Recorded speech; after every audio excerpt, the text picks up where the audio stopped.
Welcome to Three Rivers Stadium, Pittsburgh, Pennsylvania, where today the Oilers and the Steelers meet for first place in the AFC Central. Good afternoon, everyone. Don Criqui with Beasley Reese. Houston coach Jeff Fisher told his team this week, "We're a train. We're making 13 stops now. We have 16 overall. This is one of the toughest stops. Says our destination is the Super Bowl. And today in this big game, Beasley, the big backs will be featured." You know, the remarkable thing about Pittsburgh's running offense, nothing really changes. I mean, from Barry Foster to Bam Morris, now Jerome Bettis. This is the second best running game in the National Football League. Bettis with 306 yards and 3 touchdowns already. On the other side of the ball, Heisman Trophy winner Eddie George. I think he's the most impressive physical specimen at the running back position in the National Football League. And he's running well also, averaging about 4.9. We will see 2 great backs today. And we'll see a lot of them. They're both going to run the ball a lot. Both teams are quarterbacked by longtime veterans. Mike Tomczak now in his 12th year of the starting assignment for the Steelers, and he's run it well. Very conservative passing, but very high percentage completions. Well, Mike Tomczak won a quarterback competition here based on his experience. As you said, 12 years in the league, doesn't make a lot of mistakes. In fact, completing 69.4% of his passes. Now, on the other side, Chris Chandler is off to a dream season. This season, he's thrown 6 touchdowns, just 1 interception, and done. That's the 3rd best numbers in the National Football League. Yeah, he's doing terrific. He's a 9-year veteran. Both coaches say the team that runs best, though, is probably going to win this game. The kickoff's coming up in a moment. There is Bill Cowher, head coach of the Steelers, 39 years old. Last season, he became the youngest coach in NFL history to take a team to the Super Bowl. Did that at age 38. And there's 38-year-old Jeff Fisher, a rising star among the coaches in the National Football League in the opinion of most. A guy who was a player with the Bears. He has a player's mentality, and he really has this team together. The Steelers will be receiving to start the game as Al Del Greco steps into the ball and hits it hard downfield. Coming up on it is Jaheen Arnold, a rookie, and he breaks the cross. He's in the open field out to the 40, and finally Oilers' speed on special teams closes and gets him, as coming down to make the tackle for the Houston Oilers was Tamur Barnes, as Mike Tomczak, after a 30-yard kickoff return, comes out with the offense. Will Walford, a 4-time Pro Bowler at left guard, the former Bill and Colt. Hermani Dawson, regarded as the best center in football. Jerome Bettis, who's been terrific, has almost 250 yards over the last 2 games running the ball. He'll be getting a lot of work today, and he is the lone setback behind Tomczak on first down. Pitch back. Running hard with the ball is Jerome Bettis. Ball's on the field, and the Oilers appear to have it. Jerome Bettis might have gotten it back. There was a fight at the bottom of the pile. And Bettis did indeed get the ball back, and he got a first down, Beasley. Well, there's nothing tricky about this play. That's number 87, Mark Bruner, out front with the lead block. Watch the shot coming right there, a low shot right on the ball by one of the secondary men. I couldn't catch the number, but Jerome Bettis very fortunate to get his hands back on that ball. Was he? Bettis fumbles very little. He's a very sure-handed runner in addition to his skills at moving the ball forward at 5.6 yards a try. Right back to Bennett, to Bettis, and he cuts back over the midfield line and gets down to the 47-yard line of the Oilers, a gain of about 2. The front 4 for the Oilers. Walker and Ford, 2 very big defensive tackles. They've had some injuries in their defensive front. They call the linebackers the Killer Bees. Joe B, Big B they call Baron Wortham, and Michael Barrow, who's the best of the lot. And they also include Blaine Bishop as a B in there because he's a strong safety who comes up and almost plays linebacker a lot, the way he forces the run. Very good player, coming off some knee problems, but he's ready to go today in this big game. Tomczak on 2nd and 8 throws the ball down, and the outside linebacker, as he was going to Cordell Stewart, Joe Bowden, was putting some heat on the quarterback Tomczak, coming on a blitz, Beasley. Don, this is a very, very difficult formation. Look at Michael Barrow applying the pressure, and those type of hits are the kinds that affect the quarterback late in the game. That's one heck of a shot. You see it's almost that's close to almost putting a helmet under the chin, but Mike Tomczak will remember that hit throughout this game. Well, they want to get to him and put some pops on him. Houston will blitz a lot. Barrow told me before the game, Beasley, that the Steelers are the most unpredictable offense in the NFL. You cannot get any tendency of what they'll do on different down yardages. Now a quick out. as they tried to get the ball to Corey Holiday, and it's not complete. More pressure on Tomczak. Well, Don, the plan for the Houston defense is to force Mike Tomczak to beat them passing. They know this is a great rushing team. Now, these zone blitzes that you see, that's a cornerback, number 29, Darrell Lewis, coming in and enveloping Mike Tomczak. That's the game plan that Jeff Fisher's put together, and so far it worked on that first series. It did. After one first down, that was really the result of Bettis recovering his own fumble. The Steelers have to punt the ball as Mel Gray, one of the most dangerous, is back for the Oilers. A high punt. And Gray comes up on the ball and loses it, and the Steelers have it at the 15-yard line. That's a fumble and a recovery. Now the Steelers fumbled the ball and got it back, and now the Oilers fumble a punt, and the Steelers get it. Myron Bell comes down and recovers the fumble. Well, two things done. Number one, Mel Gray has to adjust at the last second. See him have to run real fast. And number two, he caught one of the Pittsburgh players out of the corner of his eye, and that's what distracted him. See him have to adjust. And then at the last second, he looks up and he sees number 24, Chris Oldham, flash in his face. And look at the quarterback Chandler's reaction. Now the Steelers now going first down and 10 at the 15-yard line of Houston. Hastings going back and forth in motion as Tomczak on a waggle throws to the end zone, and Cordell Stewart takes it in. And they're going to rule it a touchdown, a late signal. They wanted to check and be sure both feet were down, and they were. Dishman was covering. He's one of the best. But Tomczak lays the ball in beautifully to Cordell Stewart. Now is apparently some discussion as to whether he was inbounds. Tomczak says he is.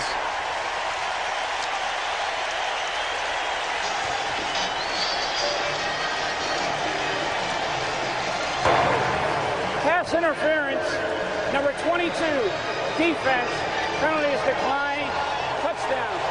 So they got Tamur Barnes, the Oilers, for interference, so that, of course, is negated, and the touchdown goes. Well, that's a tough assignment for tomorrow. Take a look at the feet. There's one in, and there's two in. Clearly, he's in bounds, and, man, this Cordell Stewart is something else. He can do absolutely anything. He makes the big play here. The extra point is drilled up and through. And so the Steelers take a 7-0 lead. They'll kick off when we come back. And Chevrolet, the cars more Americans trust. By UPS, the official package delivery company of the NFL. And by Brewery Fresh Budweiser, who reminds you fresh beer tastes better.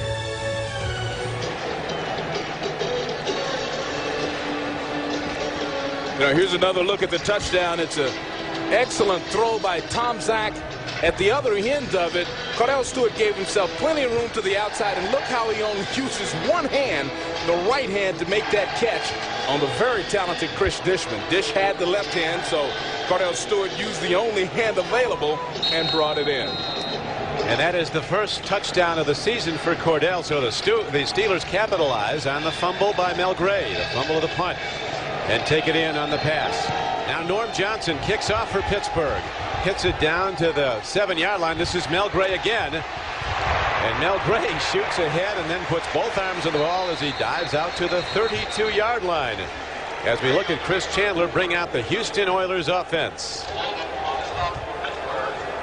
Big, tough offensive lineman. Matthews and Stepnoski, two of the best. Irv Eatman, a huge right tackle. At Chandler at quarterback, the rookie Eddie George. Since the first half of the opening game against Kansas City when he was shut down, George has been averaging over 6 yards a run.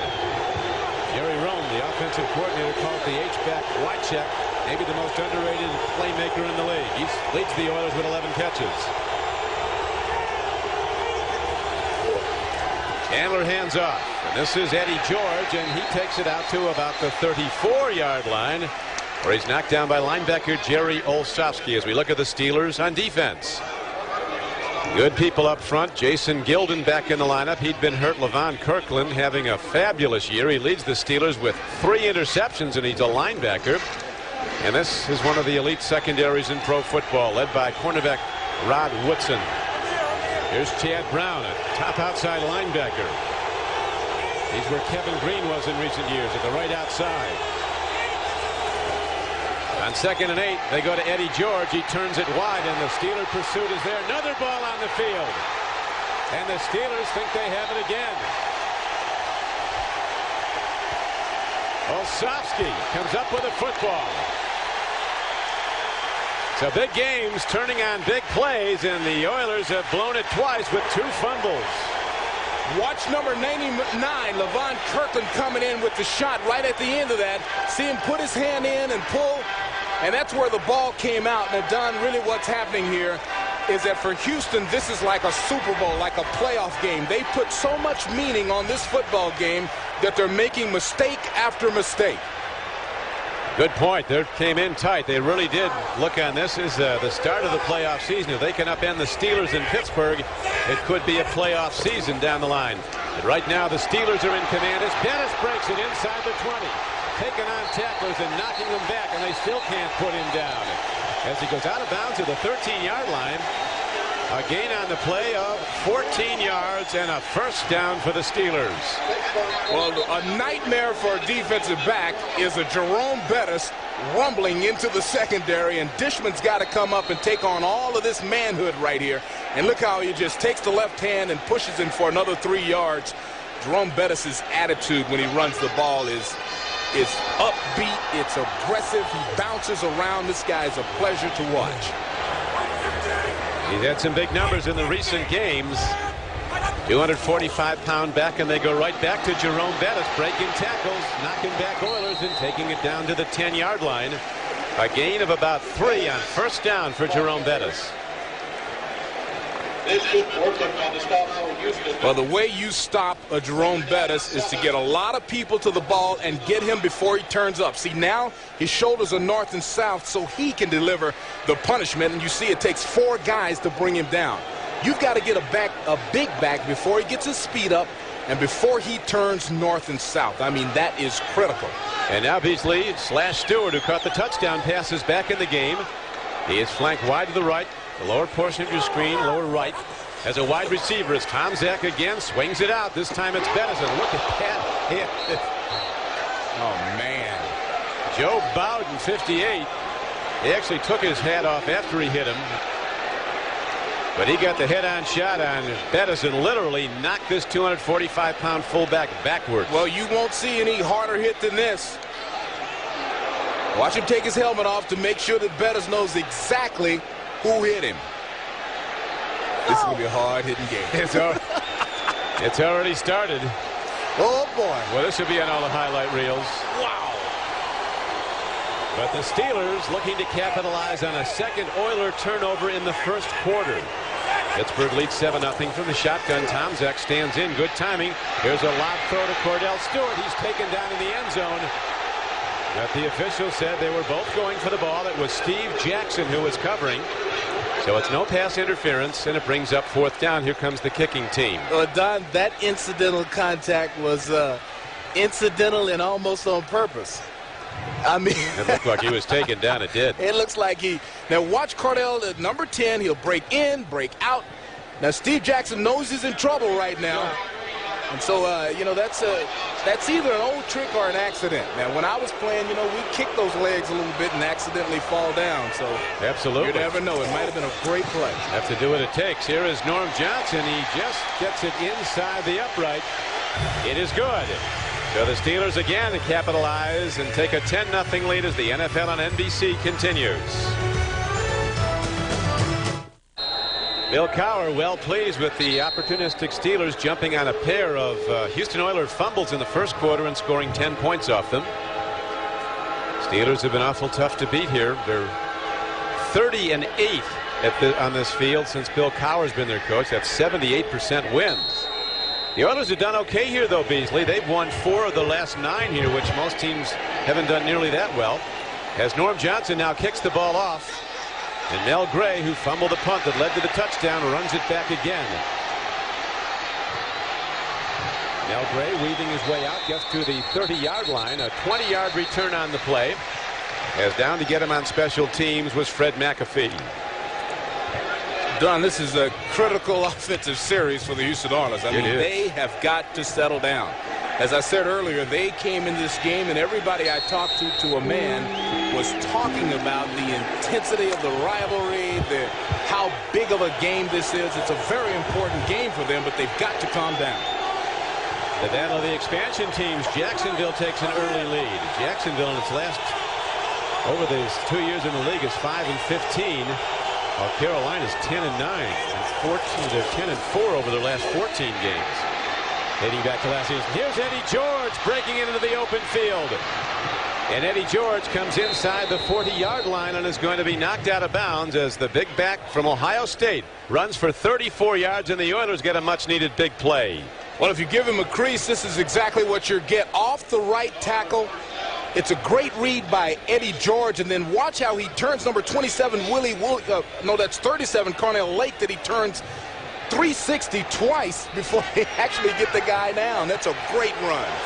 You talk, Beasley, about how big Eddie George is at 6'3", 238 pounds, and fast. But the thing they're most surprised at is the quickness of his feet, the way he can shift and cut. Ball on the field.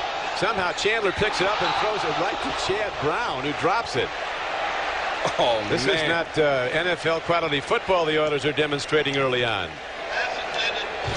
Don, I just think they're too excited. I mean, I know that this is a big game. Now, here's an opportunity for Chad Brown that he'll be thinking about all night tonight. I mean, this baby is, and you don't expect the guy to throw the ball right to you. But that ball hit him between the 9 and the 4. Chandler dropped that snap, and it bounced right up to him. Then he quickly threw it right to Chad Brown, so it is 2nd down and 10. Oilers fortunate they've not committed a third turnover. Eddie George takes it to the 35-yard line.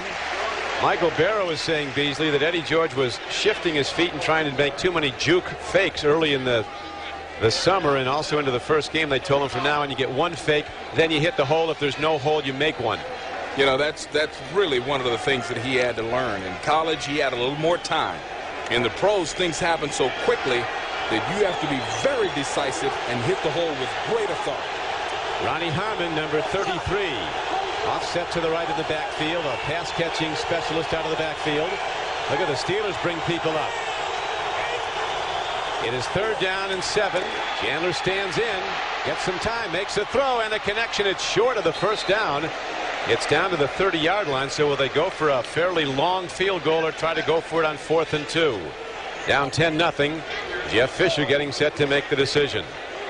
Pittsburgh's philosophy on that play was when you put your smaller blockers in like a Ronnie Harmon, they overloaded that side and brought their famous overloaded blitz in.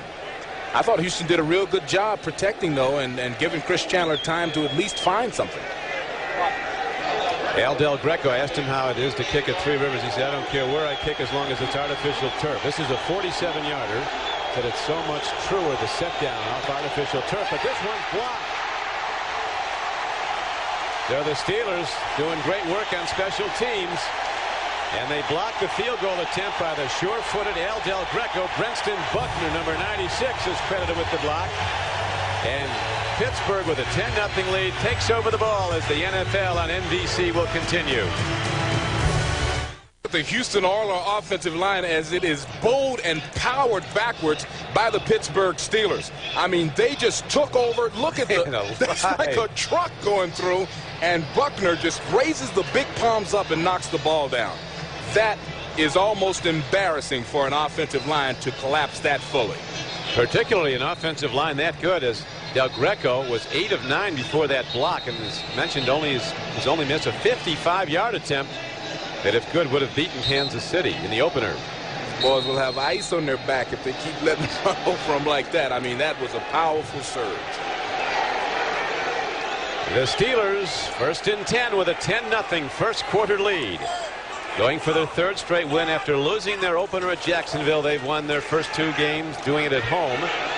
Here's a long ball downfield and terrific coverage, but the ball is caught. That's Charles Johnson, and he's going in. What a start for the Steelers. 62 yards. Darrell Lewis looked like he was ready to pick it off. Johnson took it away from him and then ran away from Lewis.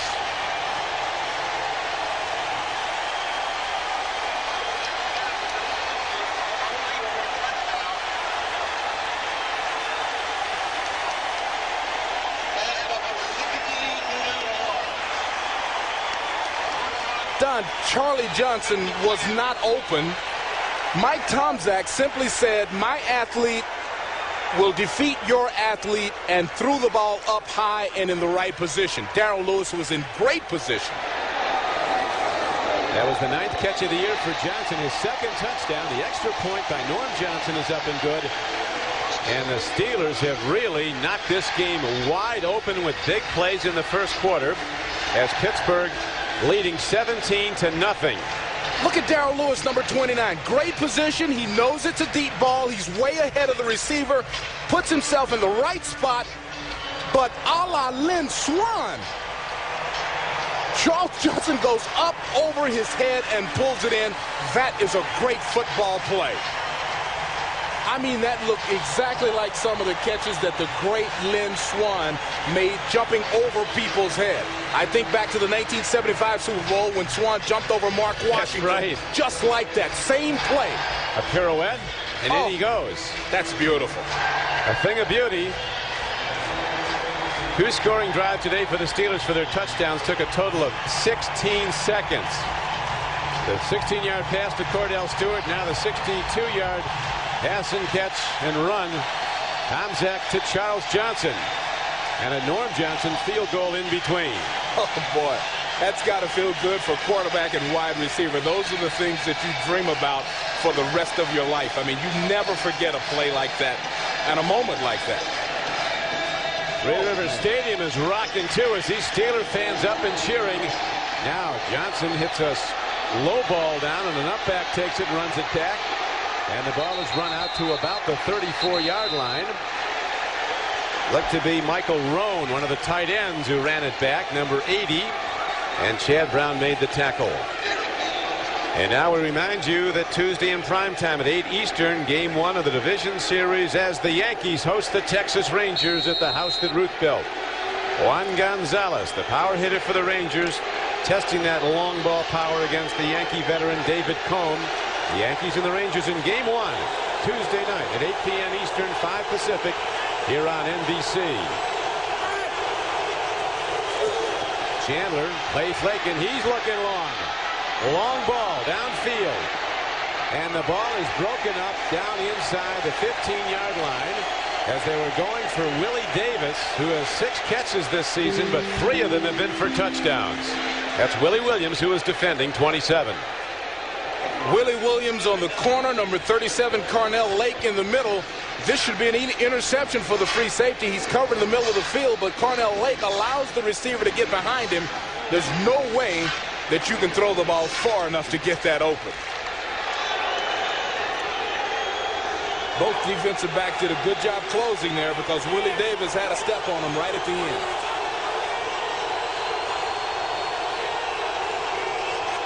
Chandler on 2nd and 10 goes to the run, and there's nothing much there as Levon Kirkland fills quickly and makes the takedown of Eddie George.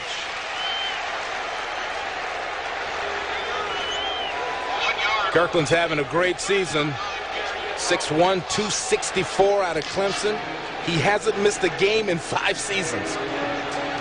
Very disciplined player, mistake-free. His dad works about 3 jobs, and it's also the preacher on Sunday at the local church. And Levon said schoolwork came before football, and every day I had to ask if I could go to practice. He'd check and see if I had the work ready. Here is Chandler dropping back the throw. Long ball downfield. It's timed well, but then it starts to take off on him, and Malcolm Floyd can't get to the ball inbound. So the Oilers, trying to get back in the game, start firing long to no avail. I'll tell you what hurts and is very difficult for Jeff Fisher's football team. They are in predictable situations now. When you're down 17, you know, you have to throw. The defense knows you have to throw, so they run their pass blitzes. They back their defensive backs up just a little bit. It's a tough situation to call plays in. There is Andre Hastings back, anticipating the punt of Reggie Roby. Roby with not a good net yardage, 30.8 so far, but he hits that one way downfield, and Hastings, looking for room, turns to the outside.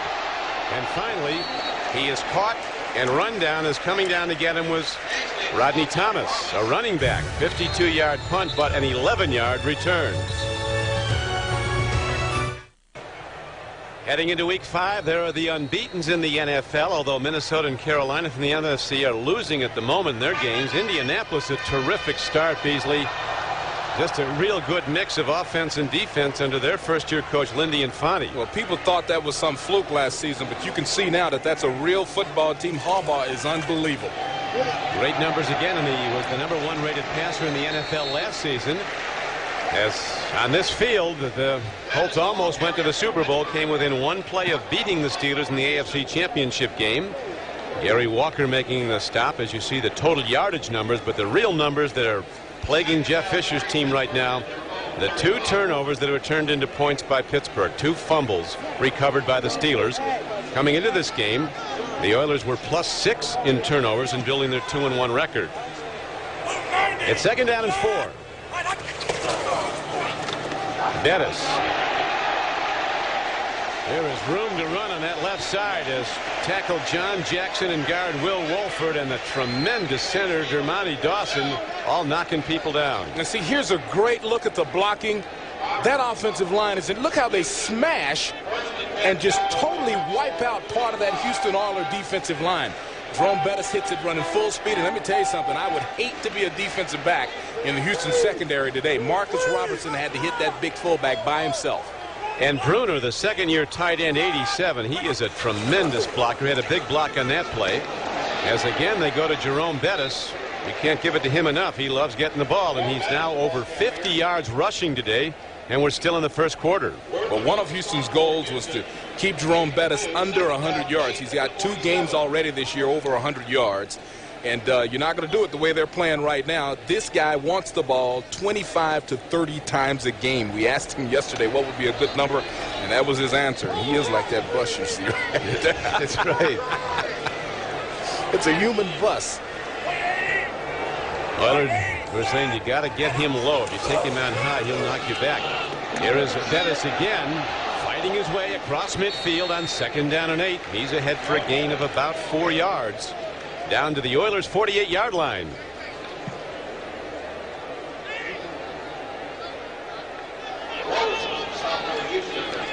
Jeff Fisher waiting for his team to get the ball back and get back in the game.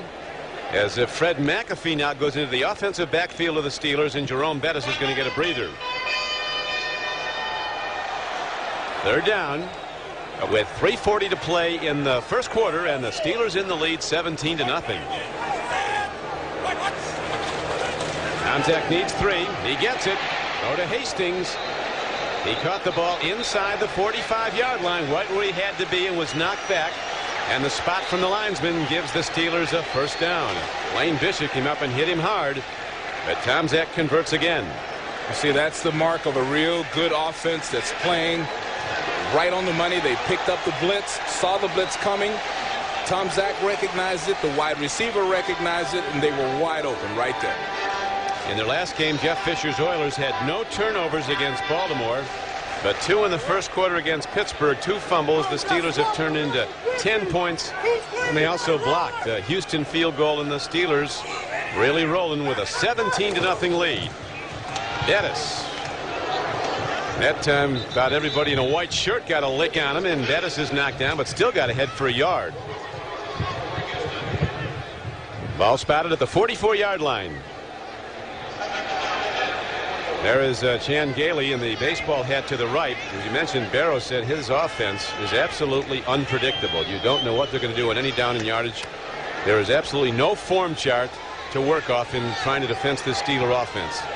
It's really 2 offenses in one. You know, it's smash mouth football, and then it's 5 wide receivers, slash, etc. Tomczak with a nice waggle, a rollout, stands in. He takes a hard hit, gets the ball downfield, and Tomczak is leveled.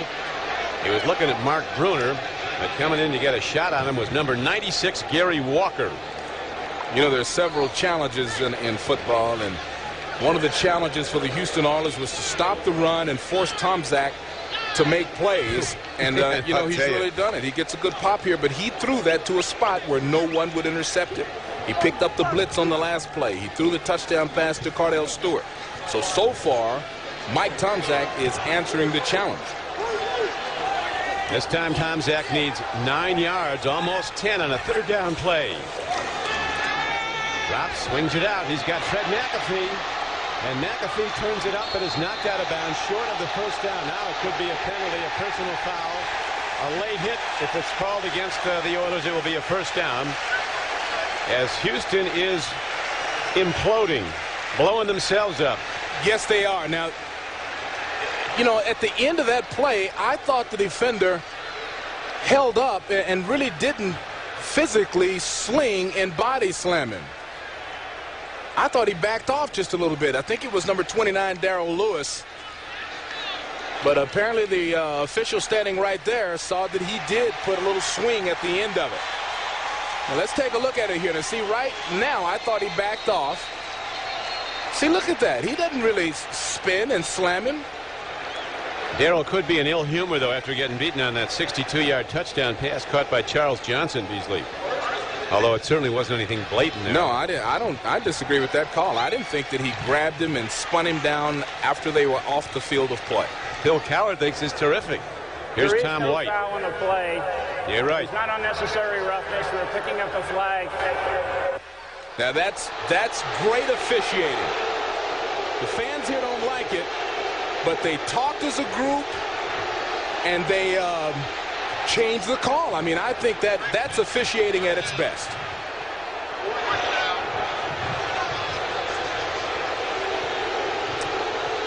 So the Steelers will send their punter out. Their new punter, Shane Edge.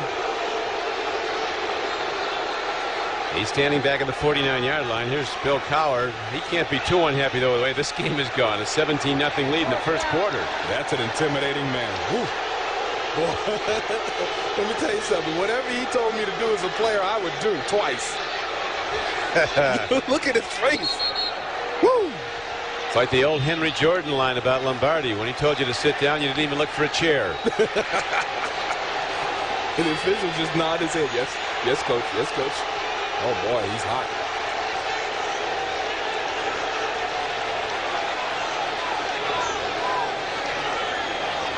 We're talking about Shane Edge, the new punter who was called in because of the injury to the incumbent. He's at the University of Florida, and he hits the ball high downfield. Mel Gray comes up on it. And Mel, in his wisdom, lets it hop. It takes and bounce back at the Steelers, and Karam's out of bounds at about the 15-yard line. Next Saturday at 2 o'clock Eastern Time, join us for the JAL Big Apple Classic presented by Golf Magazine. Headlining the entry is two-time U.S. Open champion Annika Sorenstam. What a golfer she is. And Solheim Cup hero Dottie Pepper. That's next Saturday at 2 Eastern here on NBC. The JAL Big Apple Classic, a feature event on the LPGA Tour. And you know, if you live in a New York area, it's a Waikagill, you should go check it out. I mean, you can walk the course. It's not that many people there. What a great opportunity to see great players. First and 10 for the Oilers, deep in their own end, down 17-0 in the first quarter. Chandler on the run. And Chandler gets ahead, takes some hard shots, but gets to the 28-yard line. He gained about 14 yards on that carry. He's actually been running well, Beasley. He's averaging about 5 yards a rush this year, although they don't like him running. Good job, Chris Chandler. I love a quarterback that takes his team, puts it on his shoulders, and does whatever it takes to get the first down. Now, he's not known as a runner, but he's been running really well this year, as you mentioned, Don. And that time he takes his shot, tucks it under, and gets his first down. I love that. Chandler much stronger physically. He went to an extensive weight training program in the offseason that really built him up. He was troubled by nagging injuries. Here's a pitch back. Eddie George looking for a place to go, and the Steelers give him none.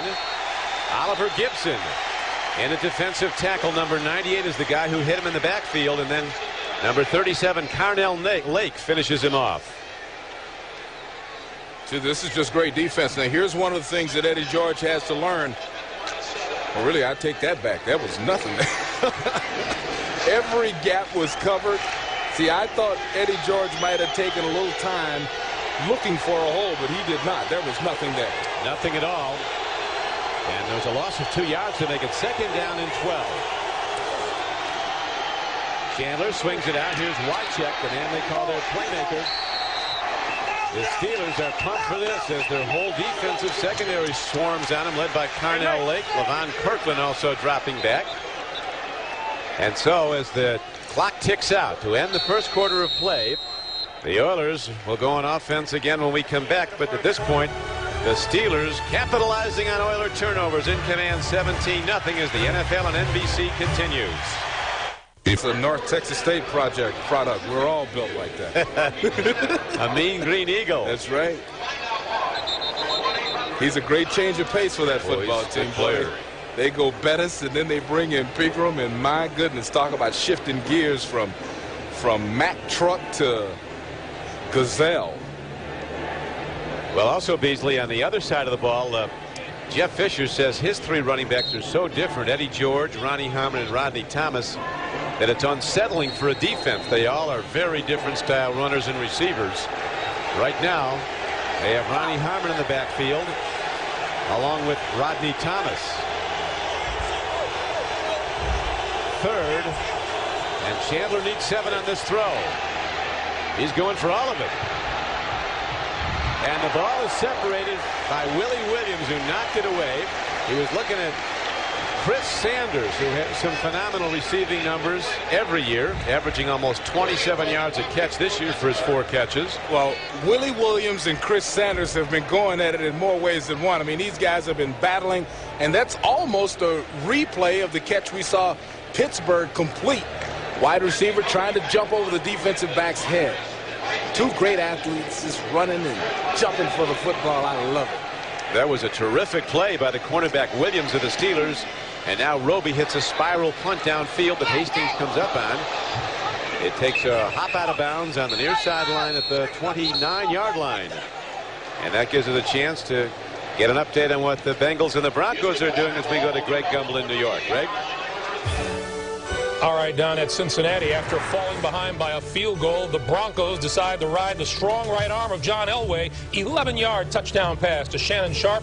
They have just completed the first quarter. They're starting the second. The Broncos lead Cincinnati 7-3. Don?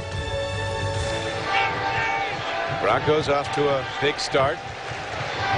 Bengals looking to get it going.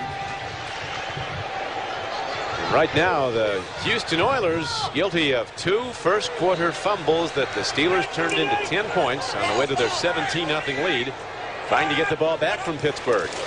First and 10, Tomczak gives to Jerome Bettis, who's getting a lot of work and getting a lot of yards as he does, as he's out to the 34-yard line. See, this is offense at its best. Anytime you can go 4 or 5 yards on first down and create second and medium, it makes it very difficult for the defense to get you in a predictable situation. Bettis now with 10 carries for 60 yards. I'm talking about a very difficult challenge for a defense if you can go 4 or 5 yards a pop. Bettis in his 4th year gained over 1,000 yards his first 2 years with the Rams. He gets a hard stick now as on 2nd down and 5 he tries the right side of the Oiler defense, and Henry Ford hits him. Bettis ran afoul of the management there, was unhappy with his contract and got far fewer carries when they changed coaches, and it just didn't work out last year. He was thrilled to come to the Steelers, a team who's had great success built around great runners, and he is having a tremendous year. So is the rookie Eddie George, his counterpart, who still has already put up 36 yards and 6 carries. Got them all really on 1 carry, though. They've shut him down for the most part. So both these terrific runners averaging 6 yards a pop. Tomczak stands in, tip ball, and the Oilers almost had a play on it. Yancey Thigpen was the intended receiver of Tomczak. It looks like Houston is settling down just a little bit. They're starting to play a little better defense. Still can't get the offense going at all, but Pittsburgh having its way, literally. Watch Gary Walker right in the middle. Gets his hand up, and you see the ball start to go end over end. Houston almost made a play on it. The Oilers do get a defensive stop, and they'll force Shane Edge to punt the ball. He hits a high spiral. Mel Gray on excellent special teams coverage by the Steelers. Fair catches the ball. Coming down to force the fair catch was Deion Figures. For True Choice, by Enterprise Rent-A-Car. Call 1-800-RENT-A-CAR. Pick Enterprise. We'll pick you up. And by the new Coors Light Wide Mouth Can. Tap the Rockies with a smoother pour. Halloween a month away, but they're getting warmed up here, Beasley, early, it looks like. That is a weird-looking Steeler fan. Chris Chandler, who signed with the Oilers as an unrestricted free agent in March of '95. Setting the offense first and 10 at the 20. He's looking deep again. Lets her go long. And overshoots everybody. He was, again, going deep to Willie Williams' side as Willie Davis, running the fly pattern, couldn't get to the ball. Boy, I love this kind of stuff. I mean, I just love watching the quarterback lean back and let it fly. Take a look at the leading passers. Chris Chandler with a 103.8 quarterback rating. Now, you get that by having a high completion average and throwing much more touchdowns and interception. His ratio is 6-to-1. Today, he's 2 of 7 for only 10 yards, but he's off to a good season and can be expected to improve that average. And he has to start hitting plays here to get the Oilers back in the game as they're down 17-0 in the second quarter. Don Criqui with Beasley Reese at Three Rivers Stadium as Brenston Buckner comes up to force the run and knocks down Eddie George. And again, Chandler is faced with a 3rd and long play, and this Steeler pass rush is fierce. You know, we asked Eddie George if he knew anything about this rivalry between these two clubs. He said he really doesn't know that much about it. Some of the players have been telling. Well, now he knows. Look at all of the black jerseys on him right now. And then when he got up, Buckner was talking trash to him. So he has been introduced to this great rivalry. Introduced in a rude way. The Oilers have not converted on their 3 previous 3rd down tries. They need 7 on this one. Chandler on 3rd and 7, but the play is whistled dead before the snap.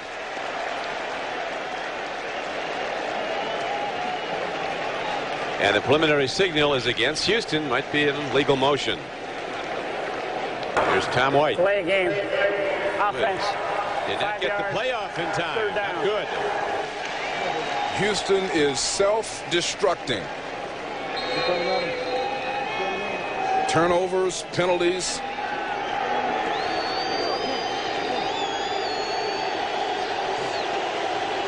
Jeff Fisher talking about we're a train. We make 16 stops, 13 to go. This is one of the rough ones on the way to the playoffs. And off. And running with the ball again. Ronnie Harmon this time as the Oilers are getting very little in the heart of that Steeler defense. Carnell Lake, the strong safety, came up. Bill Johnson, 90, was also on the stop. Billy Williams playing a good game and talking one. Boy, this is a lot of trash talk going on in this football game. Somebody's trying to sell something. Somebody's not buying. I think he takes a swipe at him. Eatman. Oh, man, what a... They talked about this being an old-fashioned fight, and that's what it's turning into. Reggie Roby, the longtime Miami Dolphin, having a good day punting the ball. And there is Andre Hastings back to return it for the Steelers. He came into this game with 14 catches to lead Pittsburgh. Roby powers his right foot into the ball. Taken at the 35. Hastings cuts back. Gets a block. Andre Hastings turns the corner and gets to midfield. Run out of bounds there by Rayfield Robinson. A 43-yard punt, but Hastings runs it back 15 yards as the NFL on NBC continues. Greg Lloyd sidelined after knee surgery, but still very active with the Steelers defense. Yeah, you can see right now that the coach gives him time to. Coach Cowher says his bit, then he says, "Okay, Greg, you say yours." Steelers with a 17-0 lead with the ball at midfield. Tomzak, but time to throw deep.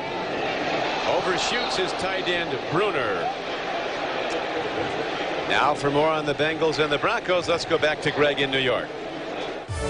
All right, Don, in Cincinnati land, the Bengals have regained the lead. 3rd and goal. Jeff Blake on the quarterback draw from 2 yards out. Just that easy. It's now a 10-7 Cincinnati lead on the Broncos. Just over 12 minutes to play in the first half. Don? Thanks, Greg. Great weather in this part of the country in western Pennsylvania. Temperature about 70, clear and sunny. And The sun shining on the Pittsburgh Steelers on their home field. Cordell Stewart, kind of an option run. Looked like he had a trailer behind him. He keeps the ball on 2nd down and 10. He gets ahead for a gain of about 8 yards. So there's a talk about unpredictability, Beasley. There's a play we've seen for the first time. Very creative play calling, and Don, you're right. It is an option. He's got Jerome Bettis out to his right in case everything is clogged up. He could pitch it out to him. But Cordell sees that he's got the corner and makes a nice gain out of it. That's what keeps defenses on their heels when they play against the Pittsburgh Steelers. You don't know what's going to happen. Steelers have only converted 1 of 5 previous 3rd downs. And Cordell Stewart takes the snap. Quarterback draw. He's ahead. 1st down, but then a penalty marker is thrown in by the umpire, and the ball's on the field. The umpire stands behind the linebackers. When he throws it in, it's invariably holding on the offense. Marcus Robertson came up and really put a big hit on, and then he was on the ball. You know what? We have to figure out this one, but it looks like he fumbled before he landed on the ground, did Cordell Stewart. Holding. It was holding on Number the 77. offense. Pittsburgh, penalty is declined. Yeah. 1st down. It was a fumble. It was holding on the offense as projected, and then that was penalty obviously declined with the fumble recovery. A rare mistake by Cordell Stewart. You see, he fakes the pitch, so this is a quarterback draw all the way, and you see the right hand of the defender hitting the football. Marcus Robertson picking it up.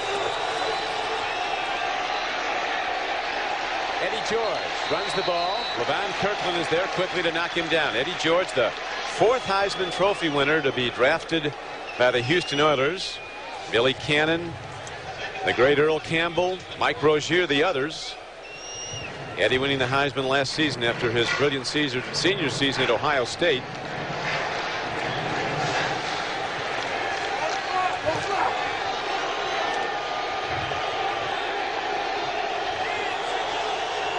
Second down and 9 arises for the Houston Oilers. Rodney Thomas positioned behind quarterback Chris Chandler. Chandler fires the ball hard to the near slant, makes a connection with Willie Davis. Rod Woodson covering on the play. And there's a gain on it about 5 yards. It'll bring up 3rd down and 3. Rod Woodson reading the quarterback, so he sees that it's a 3-step drop. Watch him stop.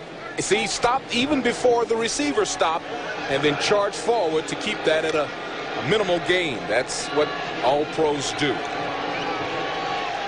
Great football play. Coming back off of dramatic Six-time Pro Bowler. Achilles a little sore. He put some lifts in his shoes to take the pressure off of his Achilles.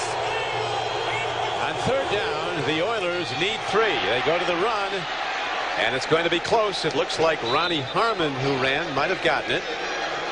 He needed to get to L. Now the linesman comes in, and if he gets it, it's going to be by the nose of the ball. They're probably going to measure as he needed to get to the 44-yard line of Pittsburgh. I don't know if he's there, Beasley, is he? From standing here, it's got to be. It looks very close. That's all I can say, Don. I'll say he's about 3 inches short. 4 inches short. Yeah. That's what it is. So 4th down 17-0. I guess Jeff Fisher really has to keep his offense on the field. Yeah, I think you make a statement here. I mean, you load up with your big guys. They've got all kinds of packages. They've got a heavy package, and I pull a heavy package out right now. Hey, Greg Lloyd's working the whole room. He's exhorting the crowd, waving his arms. In timeouts, he's talking to the Steelers. The heavy package is 2 tight ends or more. And that's what the Houston Oilers have in there right now. They've got the heavy package. Extra tight ends, and Eddie George is the I-back. On 4th and short, Chandler might keep it. Now he goes to Eddie George, and Eddie George puts his head down at 240 pounds. Cracks ahead for 2 yards, and on 4th down, the Oilers convert and get 4 new downs, keeping the drive alive at the 42-yard line of Pittsburgh. This is a very important play. Very important play for the Houston Oilers, and a nice diversion type of alignment. They sent the power of that formation into the middle of the field, and that's where the Pittsburgh defense responded. leaving Eddie George one-on-one out on the right side outside of the tackle. It's a nice play call. That was Willie Nelson looking like Jerry Rome, the offensive coordinator of the Oilers, on the sideline making the calls. Chandler takes a look. And under a big rush from Levon Kirkland, he tried to get the ball to Derek Russell, and he came in short. So it'll be 2nd down and 10. You know, I really trust Chris Chandler. If I was a Houston fan, I was talking to him the other day, and he said that bad feeling here. Yeah, that's a real bad feeling when you see all of that coming at you. But, you know, he said that I don't worry about making mistakes. Now, see, that should have been a completion if they could have held off Kirkland and others. But he said if you worry about making mistakes, it handicaps you. So things are not going real smooth right now, but he'll probably get it together. You can't do a lot of thinking or a lot of worrying with Levon Kirkland at 260 pounds honing in on you. Here's a good throw up the middle on 2nd down and 10. A quick throw goes to Derek Russell off the flank down to the 35-yard line. It'll be a couple of yards short of an Oiler 1st down. 3rd down arises. Watch him slip on the, well, you can't see it there, but Chandler slipped on the paint just a little bit, but still able to gather himself and get it out to Russell. Watch right on the paint. Just watch his back foot. See that back foot slide out on the coloring? Oh, that'll make you mad. But he makes the play. 3rd down coming up. Oilers' best drive. But they still have not converted a 3rd down. 0 for 5. They did, you remember, in the last try, convert a 4th down for a 1st down. Chandler gets some time, checks out the whole field. He's on the run, and then he throws to the end zone. And the ball is caught for a touchdown. What a beautiful reception. Chris Sanders. Penalty markers down. Was he out of bounds and came in, or was he interfered with? We're waiting for the signal. I believe they pushed him out of bounds. The officials knew right away that it wasn't a touchdown. Oh, no, they're calling offensive interference. They're saying that he pushed the defender out of the way and then ducked underneath. He pushed Willie Williams. Let's take a look at it. It was a stop on a 3-step drop. Let's see what we got here. Well, he didn't do anything. Well, not yet. Wait a minute.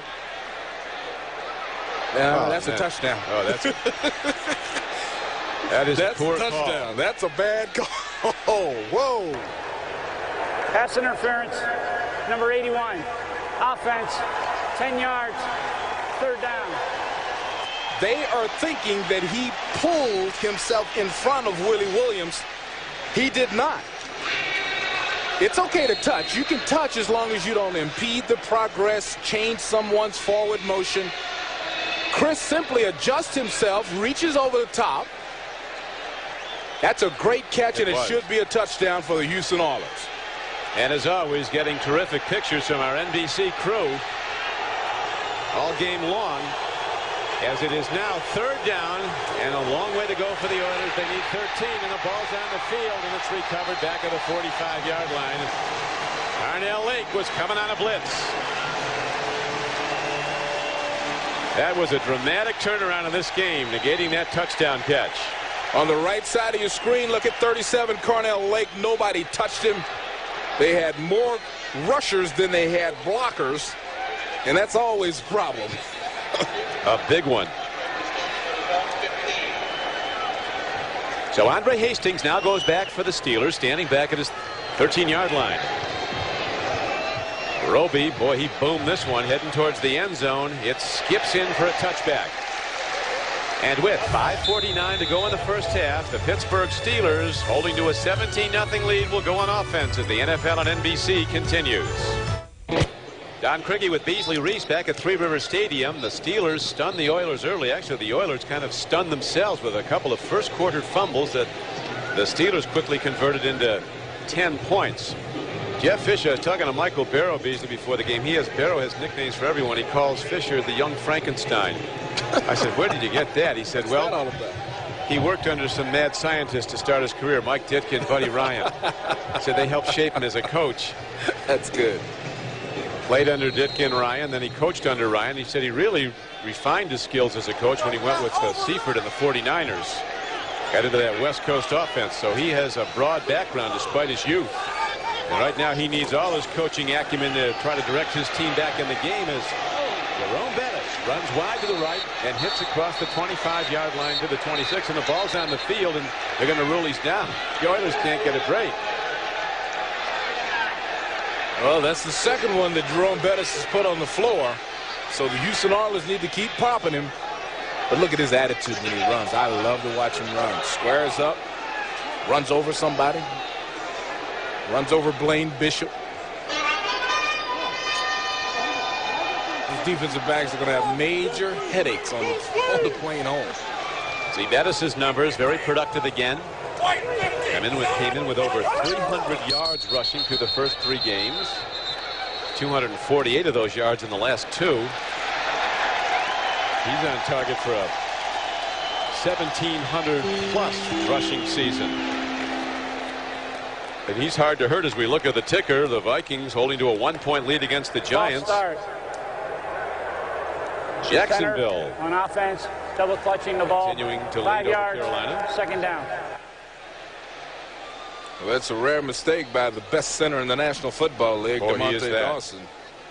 He is some player, DeMonte Dawson. They accused him of double clutching the football.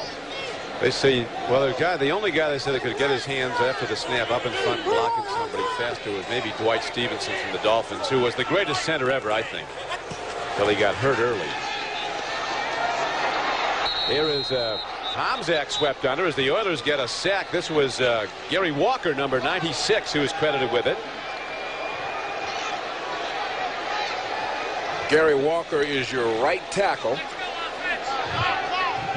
And he really gets in between DeMonte Dawson and Brendan Stott. Here in Pittsburgh, you get some arguments on great centers, though, and the Steelers in their Super Bowl years had a guy named Mike Webster, wasn't bad. Good enough to be in the Hall of Fame. Yeah, I played against Mike. And, I got a few headaches from that experience. Now on 3rd down and 15, Cordell Stewart throws a hard, quick pass on the mark, but short of the first down. Stewart with a live arm gets the ball, and the Tomczak's actually throwing to Stewart on the play. Stewart coming out of the backfield, aligning next to Tomczak. And it is short of the first down, though, and that means that Shane Edge will have to punt the ball. He's standing back at his 10-yard line. Gray back to receive the punt. Gray standing at his own 34. So with 3 minutes and 50 seconds left to go in the first half, the Steelers continuing to lead 17-0, a lead they built in the first quarter. Edge against a big rush, gets a good punt off. Mel Gray for the Oilers. And he is close to the 35-yard line, as coming down to make the tackle on the play was Lethan Flowers. 46-yard punt, 3-yard return. At Three Rivers Stadium, the Houston Oilers, after much difficulty in the first quarter, making big mistakes that cost points, trying to get on the scoreboard, down 17-0. Chandler heads off in the big back. Eddie George. No, this is Rodney Thomas who breaks it up the middle, and he's ahead for a gain of 12 yards out to the 47-yard line. And Chad Brown brings him down, but they get a trap block, it looks like, and open up the Steeler defense. Well, this is a great job by the offensive line. Take a look at the surge. There's a nice hole for Rodney to pick. And, you know, he's a great change of pace also, and really took the drafting of Eddie George like a real sportsman. He continues to work, came in 10 pounds heavier. This time the give again is to Rodney Thomas, a running back out of Texas A&M. A very quick back, much shorter than Eddie George, and Chad Brown makes another stop. Well, you get two good backs in your backfield, and it prolongs the career of both. There's no question about that. That's why they finally sold Thurman Thomas at Buffalo, giving him less carries, but you play more years and make a lot of money. That's a good thing. Yes, it is. More years, more money. Rodney Thomas originally drafted in the 3rd round. Two wide receivers set to the near side for the Oilers on 2nd down and 11. Blitz. Ball on the field. And the Steelers say they have a 3rd Houston fumble in the, let's see what the official, he says yes. Willie Williams on a cornerback blitz. This is the guy that's been breaking up all those long pass plays and then telling the Oilers about it afterwards. He came uncontested on a cornerback blitz and got a clean shot on Chris Chandler. See, Willie Williams has been talking trash and backing it up. He is untouched around the corner. Let me see who's supposed to pick him up here. Rodney Thomas, number 20, tried to spin back after he missed the block much too late. It was Kevin Henry who fell on the ball. That's a good way to get your quarterback knocked out. A happy Mr. Williams. The Oilers, in building their 2-1 record coming in, were +6 in turnovers. They're -3 in turnovers in this game. Almost -4. Now a throw to Bruner, the tight end. He is so underrated. Blocks with the very best tight ends and catches everything near him. And he's ahead for what should be a first down inside the 30. As we are down to the 2-minute warning, now they start up after the flags all over the field, and we could have a tag team event here, Beasley. That was Tomczak and number 31 Marcus Robertson going at it. And whenever you fight the quarterback, you can expect people to come off the bench to help out. There's coaches, managers, there's a trainer from Houston easing back off the field. They're not done. It's still going on.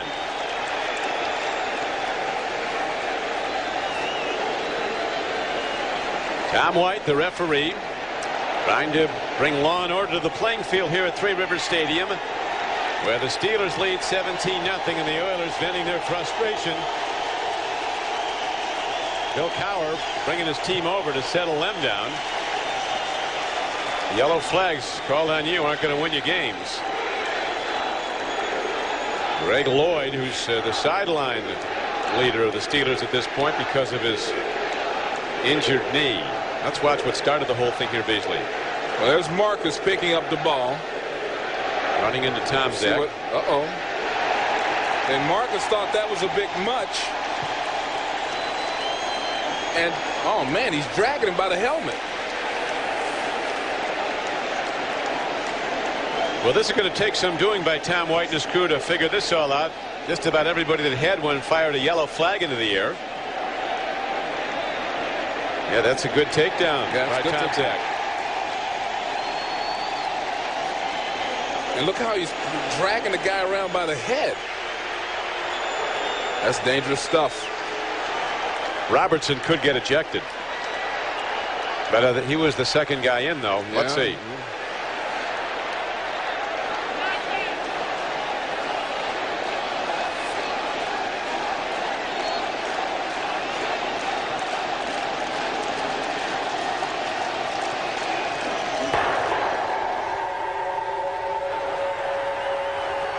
Personal foul, unnecessary roughness.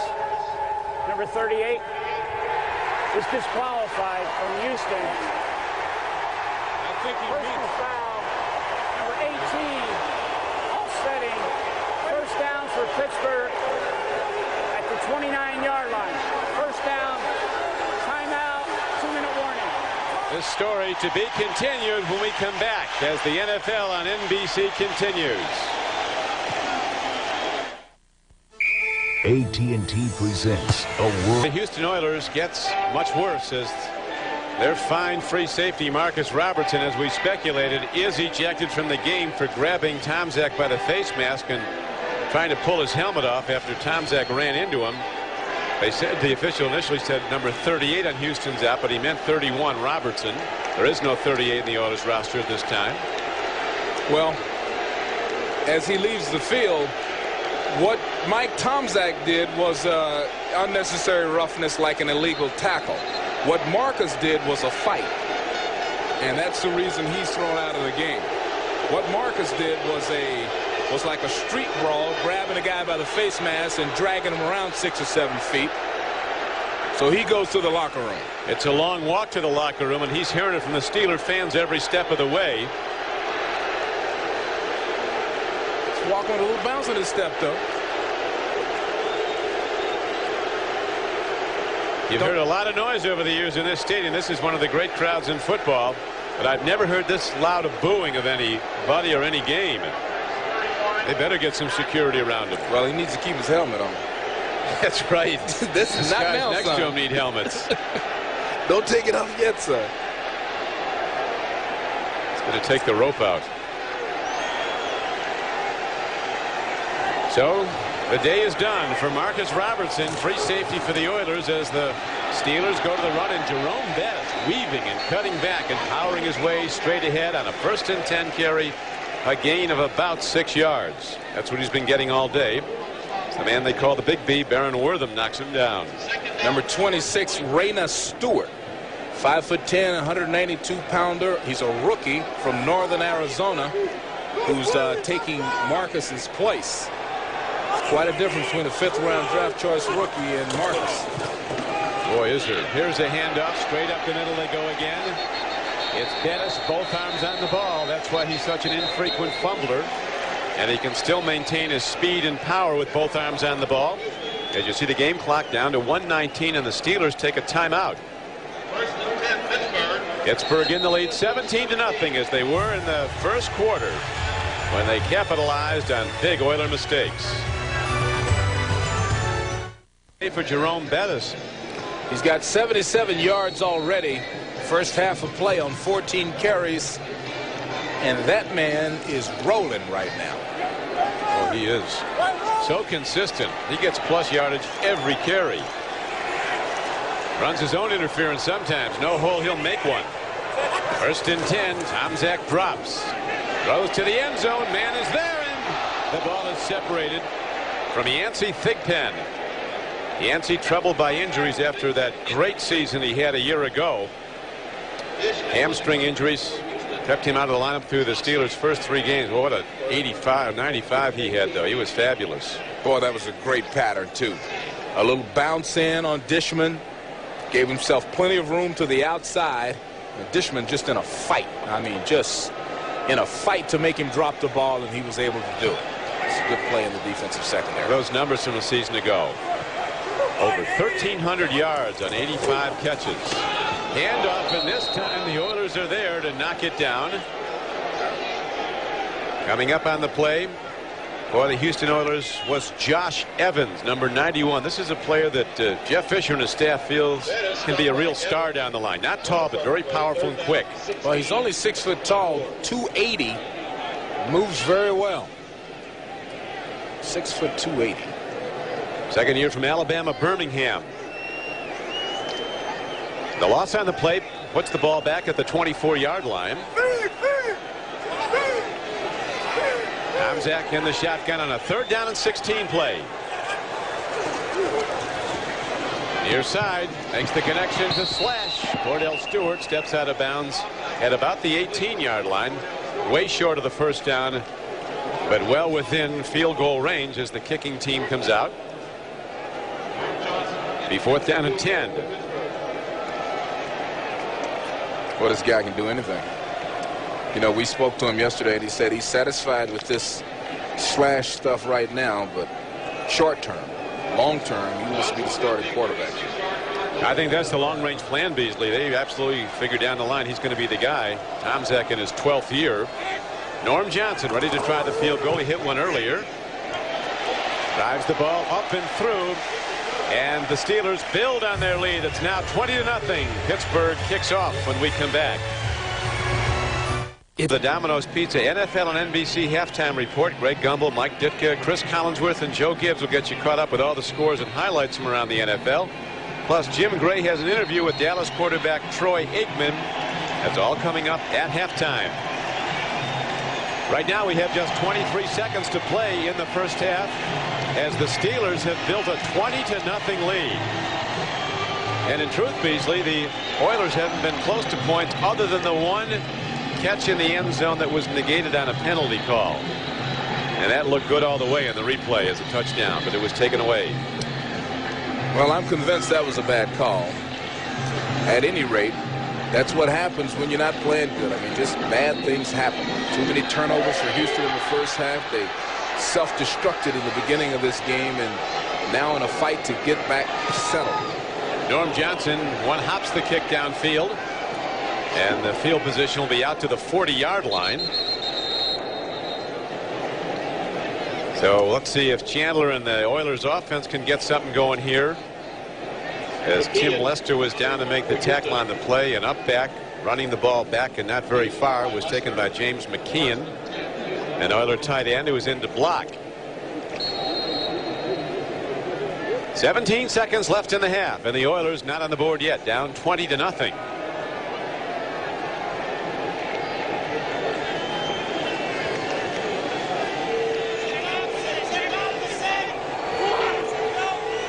Steeler defensive backs backing way off the line of scrimmage. They know that Chandler's going to be going along if he can. Here comes the rush. Now he throws it right up the middle to Ronnie Harmon. And Harmon gets to the 45-yard line, and that's fine with the Steelers. Short gain, 5 yards. And the Oilers stop the clock with just 9 seconds left in the half. Yeah, a long throw downfield that time would have been almost impossible to complete. I mean, those defensive backs were 15 to 20 yards deep. The free safety was 20 yards deep. Next Sunday, NBC Sports presents more exciting NFL action, the special time of 12 noon Eastern time with the NFL on NBC. Most of you will see the Miami Dolphins host the Seattle Seahawks. Others will see the Patriots square off against the Ravens in Baltimore. Then in the second half of our doubleheader, most of you will see a battle in the AFC East as the Indianapolis Colts take on the Buffalo Bills. Others will see John Elway and the Broncos meet the Chargers, or the Saints host the Jaguars. Check your local listings for the game in your area. That's the NFL on NBC next Sunday, starting at 12 noon Eastern time. 9 seconds left in the half. Chandler trying to make something happen, fires to the near side, and they do get another play as catching the ball and stepping out of bounds on the play. That'll stop the clock. Willie Davis makes the play. Now that first play killed him. That little short run straight up the middle, little pass right up the middle. This is a good play. Completion on the sideline stops the clock immediately. But the play before that killed the field goal opportunity that I'm sure Jeff Fisher's trying to get in position for. Davis and Derek Russell go wide to the left on this play, and the very fast Chris Sanders, who's not made a play yet today, to the near side. Standing in is Chandler. He throws down the middle, and the ball is tipped away, incomplete. And that concludes the first half of play. Derek Russell, the intended receiver. So the Steelers get a well-deserved standing ovation from sold-out Three Rivers Stadium. Now we'll go to Greg Gumbel in New York for the NFL on NBC halftime report. At the half, the Steelers in command of the Houston Oilers, 20-0. Don Criqui with Beasley Reese. It's very difficult to come back against this Steeler team throwing the ball. They haven't allowed a 200-yard passing game to an opponent this season. And in the first half, Chandler, when he had a throw, ended up with only 38 yards, Beasley. And it'll be more difficult because Houston is in a predictable situation now. Pittsburgh knows that they have to throw the ball. They have to get creative with their offense. So you'll see zone blitzing from Pittsburgh. It will be hard to come back. Could get rougher for the Oilers if we look at the Coors Light halftime statistics. Well, the number one thing that jumps out at you, Don, is the turnovers. 3 turnovers for Houston. Now, they came into this game +6 in that category, and that's winning football. That's why they were 2-1 coming in. You cannot turn the ball over that many times. Now, you take a look at the total yards, and Pittsburgh has doubled the output of the Houston Oilers. Oilers get the ball to start the second half as the kick comes downfield. And the ball is taken back by Mel Gray out across the 30-yard line, close to the 33.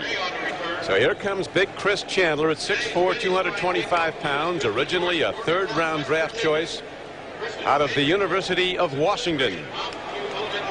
He's played for a number of NFL teams. He was drafted by the Colts, played 2 years there, 2 years Arizona, a couple years at Tampa Bay, a year at the Rams.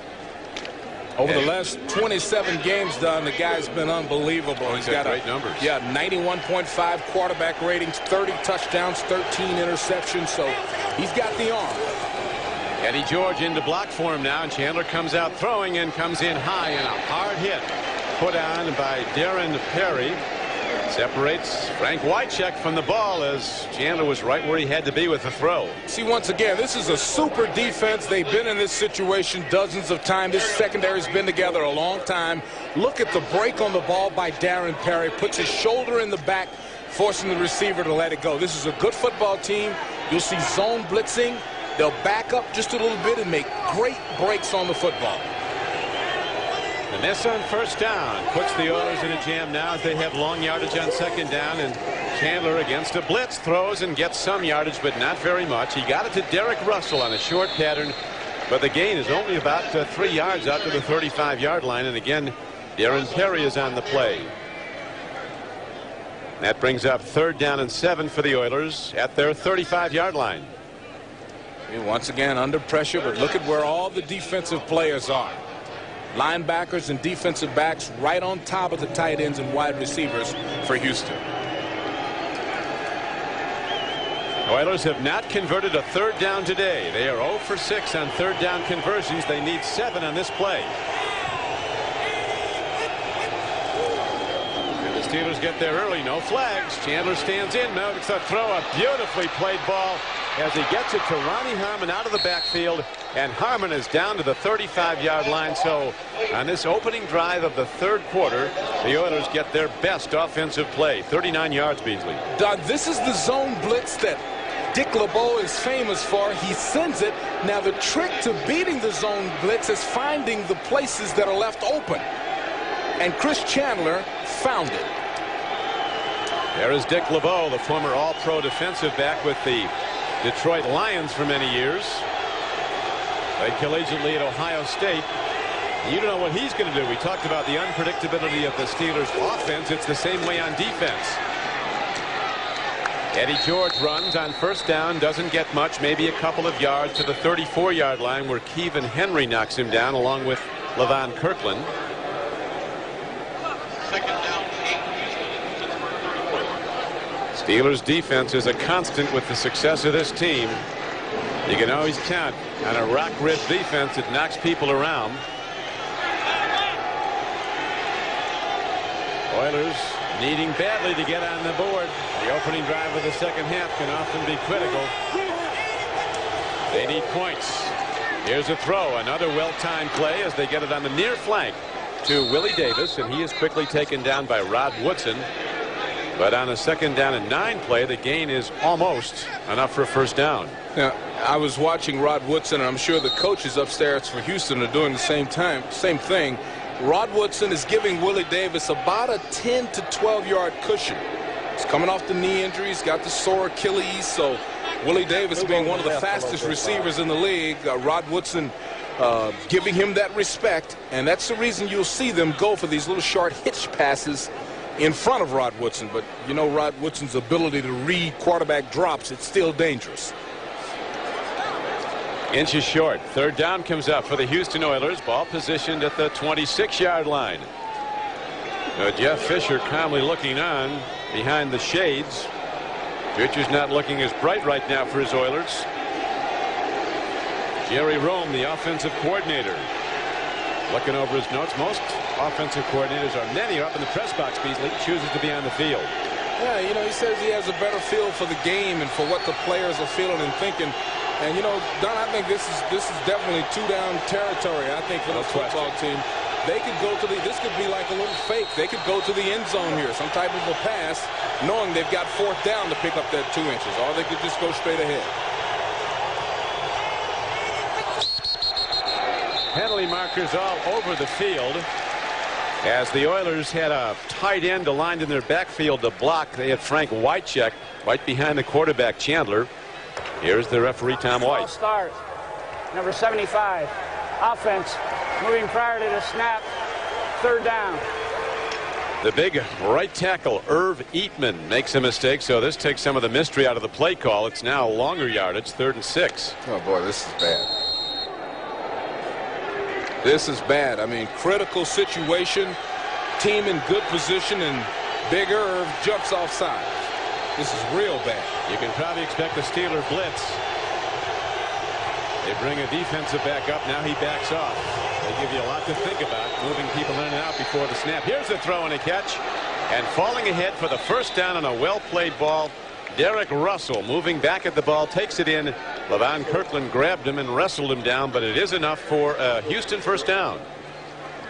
Well, Don, I think they were thinking blitz like you, because it's a quick pattern, a little 3-step drop. And Derek just finds an open spot in the seam, runs down and turns around. Both these teams coming off an off week. They've had a lot of time to prepare for this game. Chris Sanders is a player to watch. They're playing a cornerback. He's at the lower portion of your screen, 12 yards off him. Respecting speed. Here's a swing pass, and Eddie George can't come back at the ball. As a big rush by Brenston Buckner levels the quarterback, Chris Chandler, and he could not get the ball off to Eddie George on target. Boy, Eddie George had all the room in the world here because Chris Sanders runs off the cornerback, so that whole area is open. Oh, boy, that had to hurt. Brenston Buckner laying on top of Chris Chandler. But, boy, if he could have gotten that ball off, Eddie George had all the room he needed up that right sideline.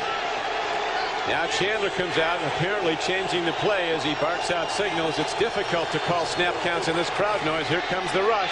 Chandler lofts it to the end zone. It'll be a penalty marker against the Steelers and a 1st and goal for the Houston Oilers. This one will go against Williams.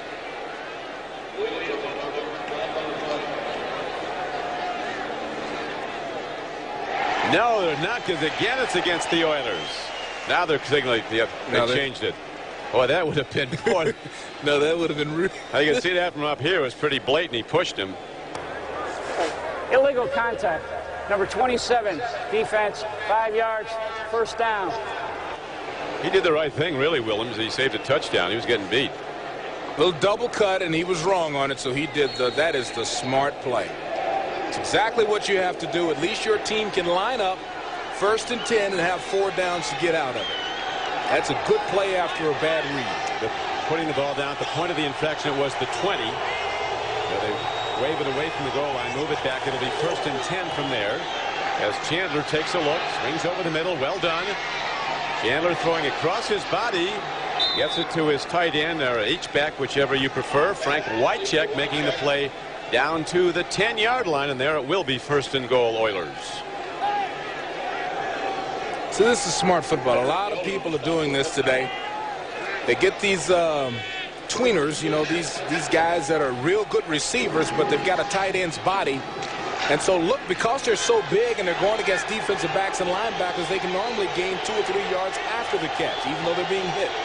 And in this area of the field, you know you're getting a blitz from the Steelers. Well, they counter it with a run, and Big Eddie George, quick stepping into the middle of the Pittsburgh defense, is down close to the 7 or 8 yard line. So Jeff Fisher watching his team get close, but still shut out. We have 10 minutes to play in the 3rd quarter. Oilers using a lot of time in this opening drive. Here they are, and they need a touchdown. They don't need to. If they're going to do some creative stuff, they need to do it right now. They don't need to wait till 4th down or 3rd down. At the top of your screen, Willie Davis has caught 3 touchdown passes to lead the Oilers in that area.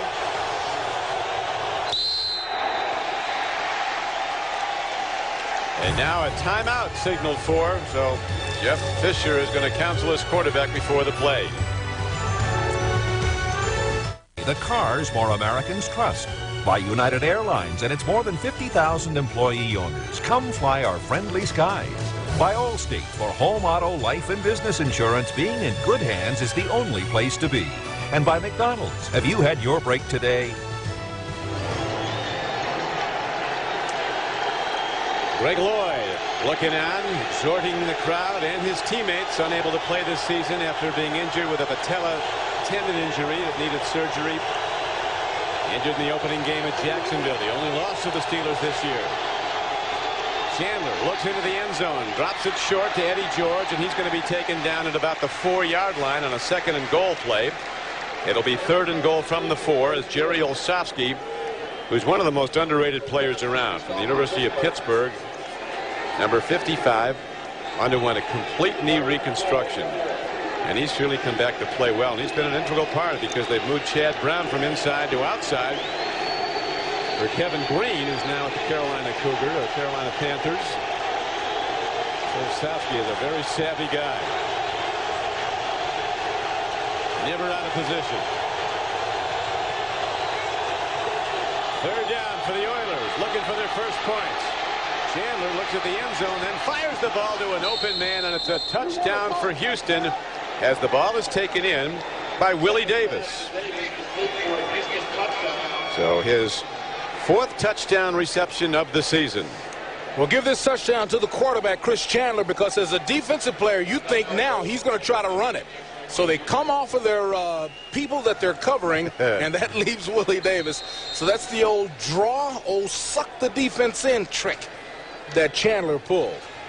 Willie checking his feet to make sure they were properly placed, and they were. So the Oilers are on the board as Del Greco's on the field to try the point after. Reggie Roby, the punter's his holder.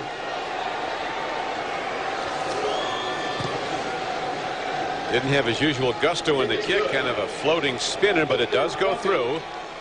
And it's now 20-7 as Jeff Fisher's Oilers are finally on the board, but trailing as the NFL on NBC continues. Back live as the Oilers after their first touchdown of the day kickoff, and here comes Charles Johnson, who's been the recipient of a 62-yard touchdown pass. Actually, a lot of it was his running after the catch. That built the 17-0 lead, and now it's up to 20-7. Steelers leading at the half, 20-0, and the Oilers with a sustained drive, 11 plays, 68 yards to open the 3rd quarter. On the touchdown throw from 4 yards out, Chris Chandler to Willie Davis. Jim Miller, one of the Pittsburgh quarterbacks, was warming up on the sideline earlier, but Tomczak is in there. A 12-year veteran from Ohio State. 6 years as Chicago Bear, played with the Green Bay Packers. And Michael Barrow calls defensive signals, just called timeout for the Oilers. So we figure this out, might have had one too few players. Michael Barrow unexplainedly called a timeout before the Steelers put the ball in play, 1st and 10 at their 21.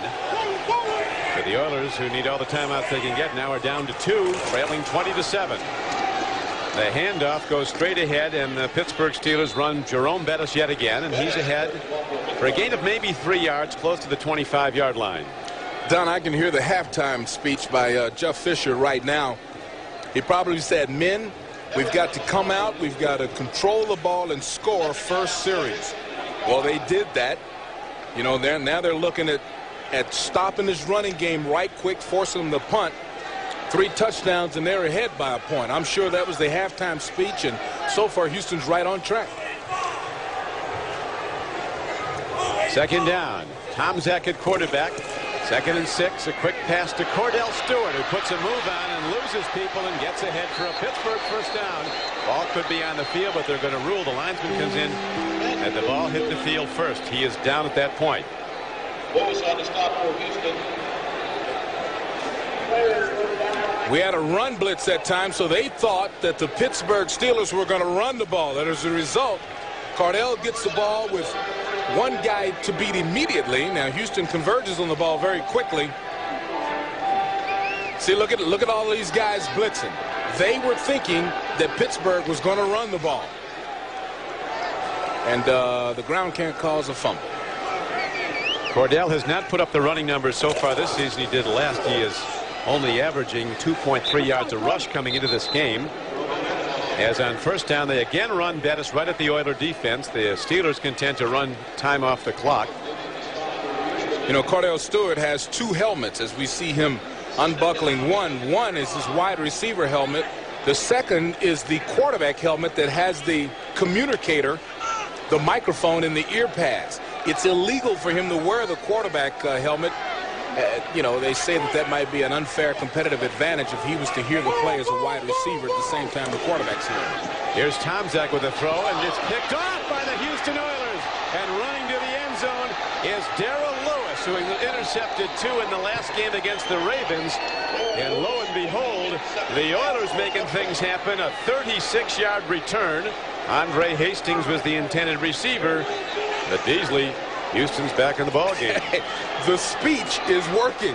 Yeah, I'm telling you, they said we need to come in and score, then we need a turnover, or we need to get them to punt. And look at that interception. Andre Hastings juggling the ball. And man, these guys, those 2 cornerbacks for Houston, Darrell Lewis and Chris Dishman, have been making plays for years. That's a super play, just when your team needs it. Del Greco getting a catch. And what do we have here done, Cricket?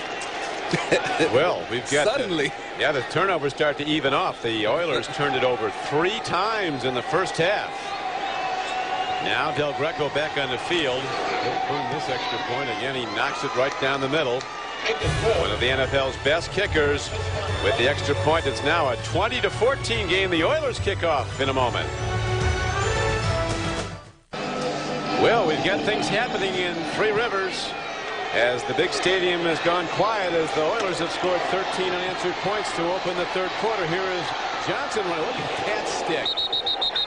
Coming down to put the pop on was Rodney Thomas, an erstwhile running back who does some good work on special teams. Hey, watch this. Look at number 91, right side of your screen for the Houston Oilers. That's Josh Evans. On this pass play, the turnover that just happened, he reaches his hand up and tips the ball slightly. That moves it about 6 feet back farther than Andre Hastings thought. As a result, he juggles it. As a result, number 29, Darrell Lewis, comes away, takes it to the end zone.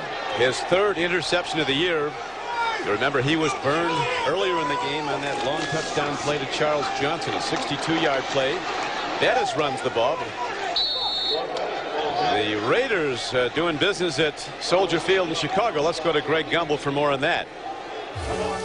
Well, Don, they're finally getting some offense going in Chicago. Hostetler from the 5-yard line buys himself some time and then finds Tim Brown at the back of the end zone with the extra point. The Raiders grab the lead over the Bears. The score is now 17-3 in the third. Don? Thank you, Greg. Dave Wanstead under the gun in Chicago. He said all the pieces are in place before the season, and they beat the Cowboys opening night and haven't won since. Jerome Bettis takes it up the middle of the field and continues to power his way to the 37-yard line. On a 2nd down and 7, he got 9 and a first down. Well, this hole is big enough for a lot of people to run through. That's just a great job by the Pittsburgh offensive line. And then look at the little safety, Raina Stewart, number 26, coming in for the injured, oh, not the injured, but the tossed out of the game, Marcus Robertson, making the tackle on Big Bettis. And Big Bettis, Beasley, is nearing 100. He's at 89 yards now with 19 carries. They play fake to him. Tomzak throws over the middle. And Bruner, the tight end, catches it off the turf.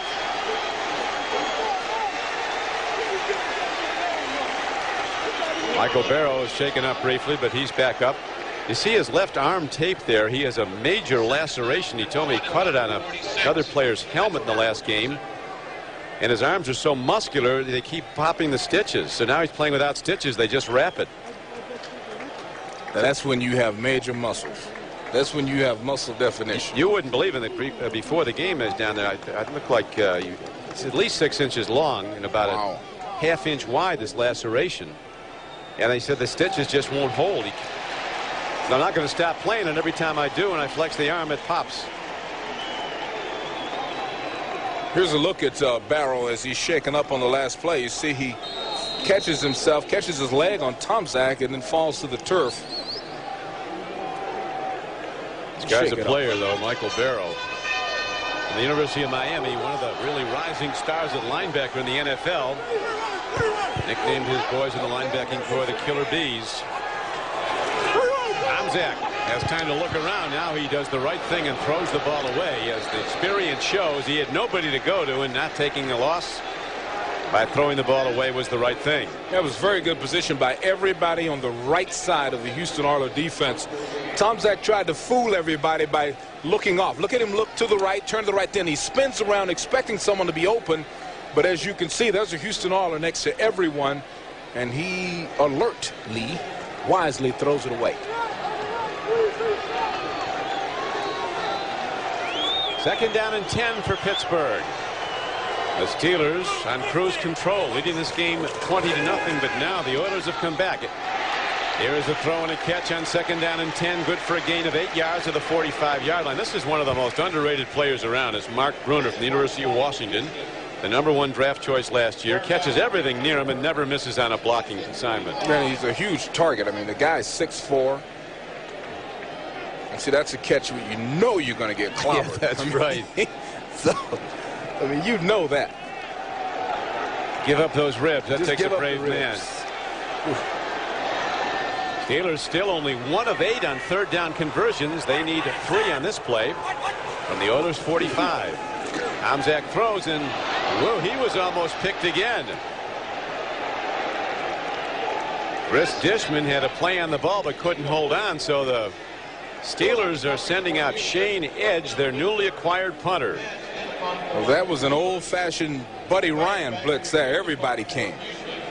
Michael Barrows quoted in today's Pittsburgh paper talking about before they played the Steelers one year, Buddy Ryan, when he was coach of the Oilers, said, I want you going out there and punching these guys in the mouth. Don't worry about fines. Go after Eric Green's knees. That's a directive. Don't worry about fines, says Buddy, because he doesn't have to pay him, right? There is the Shane Edge hitting the ball high downfield, and he is fielded that on a fair catch at the 14-yard line by Mel Gray.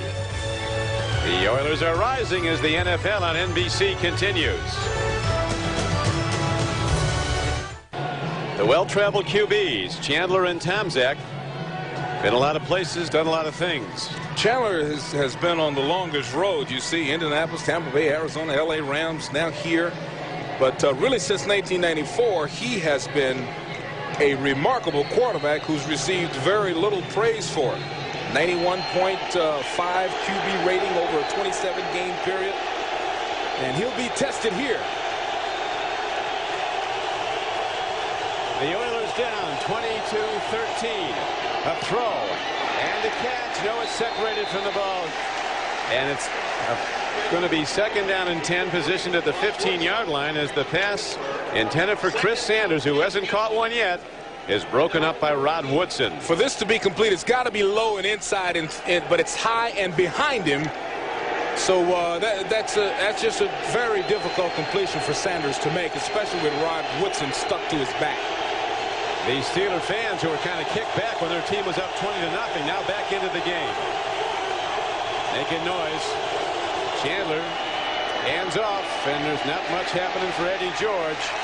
Jason Gilden knocks him down. The Bears finally get on the board with a touchdown on their home field. Here's Greg Gumbel with more on that. Don, they moved to within 7 points of the Raiders with under 3 minutes to play in the third. David Craig to Rashaan Salam. That's 11 yards and a touchdown. Salam's first touchdown of the season. 17-10. Raiders lead the Bears. Don? Two teams badly in need of a win. The Oilers and the Steelers playing for first place in the AFC Central. Third down and 8 comes up for Houston. Here's where Pittsburgh loves to blitz. Here comes the blitz. Chandler stands in. He's on the run, and Chandler's down to the 20-yard line, 4 yards short of the first down. And that is a sack credited to the Pittsburgh defense, and Carlos Emmons now has 2.5 sacks in his rookie season. Don, Chris went with a long snap count so that he had time to see what the defense was going to eventually do. He knew that they were coming off of the corner, but just everything collapsed too fast. Carlos Emmons with the real pressure. Things just collapsed too fast for him to get the ball out there. Reggie Roby hits the punt downfield to Andre Hastings of the Steelers at the 34-yard line. Andre picking his way, and there's not a whole lot happening as far as an open route, so he's taken down after a 46-yard punt and a 2-yard return. Tonight after Dateline, it's a new third rock with Star Trek's Mr. Sulu, George Takei, followed by the season premiere of Boston Common and The Lottery, a world premiere movie thriller. Stick with NBC for all new shows tonight. Mr. Sulu. He's one of my favorite characters from the Star Trek era. You know, you didn't want to be Yeoman Johnson. No. I mean, Yeoman Johnson never came back alive. Tomczak setting his Steelers at the 39-yard line of Pittsburgh. Bettis. Tell you, Bettis takes that first hit and still gets ahead for yardage. Baron Wortham stuck him pretty hard, the middle linebacker for the Oilers. Steelers have a tough way to go when they have to travel to Kansas City for their next game. Carolina finally on the board, but still well down at Jacksonville. That is a very personal game to the Jacksonville coach, Tom Coughlin. He was not happy when the media was asking him all week about how do you compare your team to Carolina in expansion? Carolina with a much better overall record, 10-9 overall, while the Jaguars were 5-15 through their first season and a half dating back to last year. Tim Lester catches the ball for the Steelers. Normally a blocker. He swings out and is left uncovered. And he's ahead for a Pittsburgh first down. This is a super play call, well set up. Look how everything kind of washes one way, and Lester, as a result, is left all by himself. Plenty of room to run. Try to pull the ball out. 18-yard gain there for Lester. Lester got up real cool after he made it. He doesn't get the ball much. Jan Gailey going back into his bag of offensive tricks now. Oilers talking about the unpredictability of this Steeler offense. Now, this is pretty predictable. 36 getting the ball time after time, and time after time he pounds out the yards. Jerome Bettis at 5'11", 245 pounds, one of Notre Dame's all-time leading rushers, as a rookie with the Rams, gained over 1,300 yards, had over 1,000 his second year, limited carries the next year, his third year last year, and finally he took off and came to Pittsburgh and is happy he did. And that will do it for the third quarter as the clock ticks out. We'll be back after these messages from your local station. You are watching the NFL on NBC.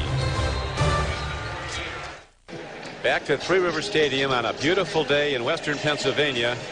One of the bedrocks of American football. Western Pennsylvania. I was here in Pittsburgh Friday, Beasley, looking in the paper. 17 high school games in the Pittsburgh metropolitan area were broadcast on different radio stations. This is heaven for me. Oh, you're from another hotbed. Oh, yeah. Texas. Same way in Texas. Million people on the road in Texas every Friday night traveling to high school games. Here's a swing pass going, and it's almost picked off. They were going to Bettis, and that could have been a trip to the end zone as Joe Bowden was moving on the ball. Boy, this is so close. This is such a tough throw. And Bowden, athletically, almost. I mean, he has to reach behind him with the right hand to pull that close. Oh, he's sick. He is sick about this. That is so close. Oh, that's so close to 6. Could have been the go-ahead play. Oilers down by 6, 20-14. We're in the fourth quarter, 14:56 to play in it.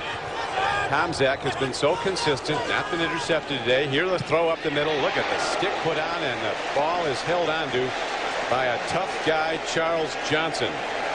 When he first came in as a rookie, they were worried about him because he just threw himself right into the saw blade. I mean, he would go into any kind of a defense diving to catch the ball. He's been in the end zone once today. Look at the timing by Blaine Bishop. I mean, you see the bow in the back as Blaine Bishop comes in there on Charles Johnson. That's taking punishment there. Blaine Bishop coming off arthroscopic surgery. The bye week coming just in time for him so that he could play today.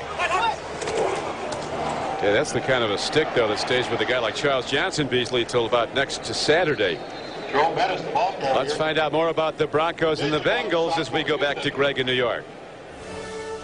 All right, Don, Three River Stadium in Cincinnati. John Elway, his second touchdown pass of the day. This one's a beauty. 23-yard strike to Anthony Miller. And with the extra point, the Broncos back on top of Cincinnati.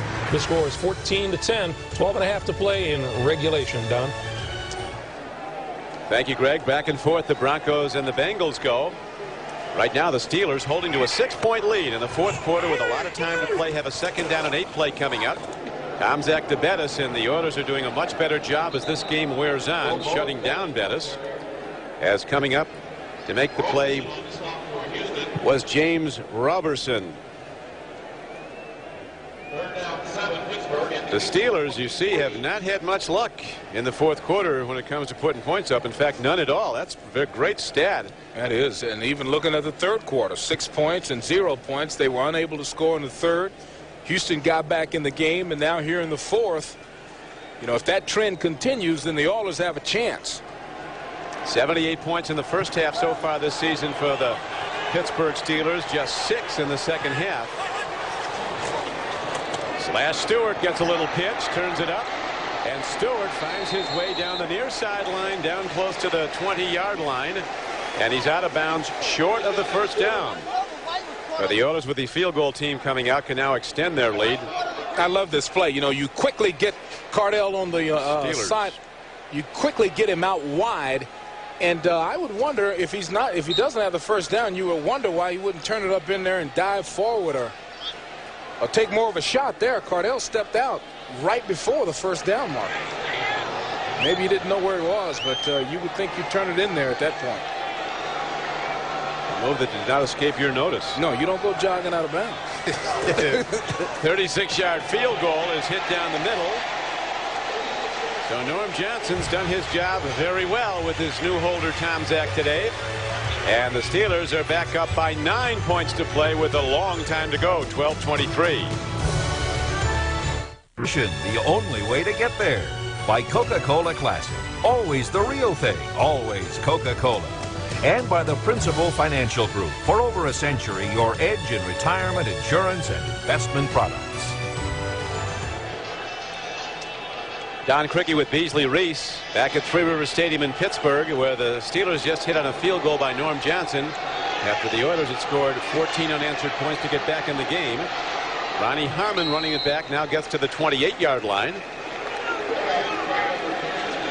And that's where Chris Chandler, number 12, comes out for Houston as the tackle was made for the Steelers by Randy Fuller.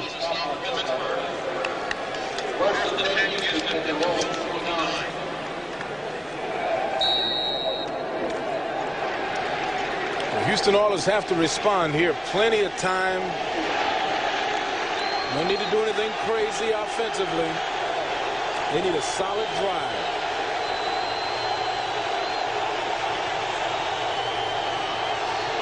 Rodney Thomas is in the backfield, not Eddie George. And they play fake to Thomas. Chandler looking. He's got a man near side. And what a fine catch made to the 45-yard line for a first down by Willie Davis, who caught the touchdown pass earlier.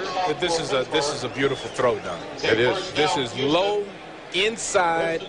Watch him pull the receiver back away from the defender. No one has a chance to catch this but the offensive player. That's a great throw.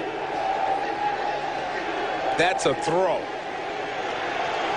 It was a good one. That's why Chandler's one of the highest rated passers in the American Conference. Came in with a quarterback rating of almost 104. Another good throw by Chandler as he works across midfield and gets down to the 48-yard line where Carnell Lake takes him down. The Pittsburgh defense is not going to relax and play this zone very much longer. See, right now they're back nice and comfortable, allowing these guys to run down. At some point, LeBeau and Cowher are going to change the philosophy and go back to that blitzing, attacking man for man, probably about now. Here comes Lake. Rodney Thomas stuck in the backfield. A loss on the play. So from 2nd and 4, it now moves to 3rd down and 8. Look at 37, Carnell Lake on the blitz. He ran into Chandler. Thomas was spun around when he ran into his quarterback. He's a big guy at 6'4", 225. That's right. You talked about the good throws of Chandler earlier in this drive. He has to make one now to keep it alive. Steeler D dig it in, and their fans kick in with that big decibel count noise.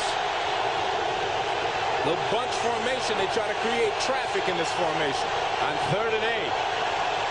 Steelers showing blitz, and here they come as Chandler drops back. Puts the ball downfield. Looked like he might have been out of bounds. He was. Malcolm Floyd was the receiver on that play.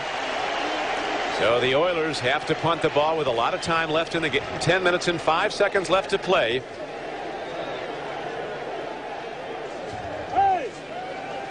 See, you've got an overload of Pittsburgh Steelers on your left-hand side there. They tried to create an opening, a little holding there that they didn't catch. But look how close this is. Very close.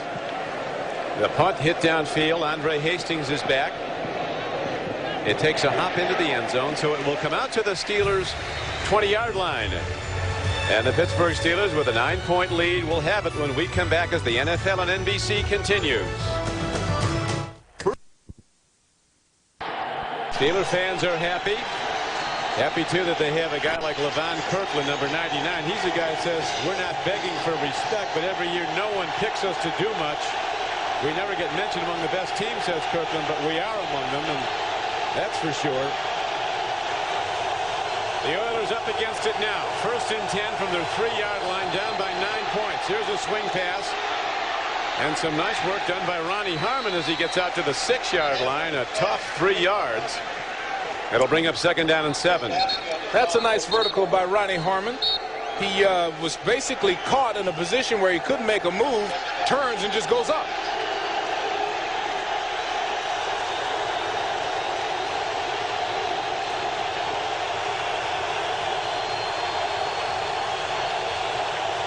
Oilers in their no-huddle hurry up. It doesn't get much louder than this as Chandler drops to his end zone. Throws and makes the play, and then Willie Davis had it and lost it as he was hit by Williams on the play. Willie Williams got him.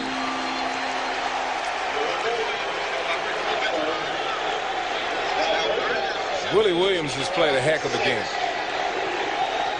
He's been involved in a lot of stuff today. A lot of trash talking, a lot of tackles, knockdowns. Look how calmly he reads here, reacts to the ball, gets a left hand in and pulls.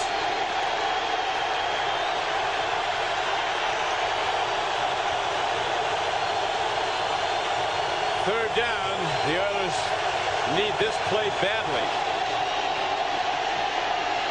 Chandler looks. He throws. He's intercepted. And taking it in for a touchdown is Darren Perry. And the Steelers have iced the game with 5:17 to play.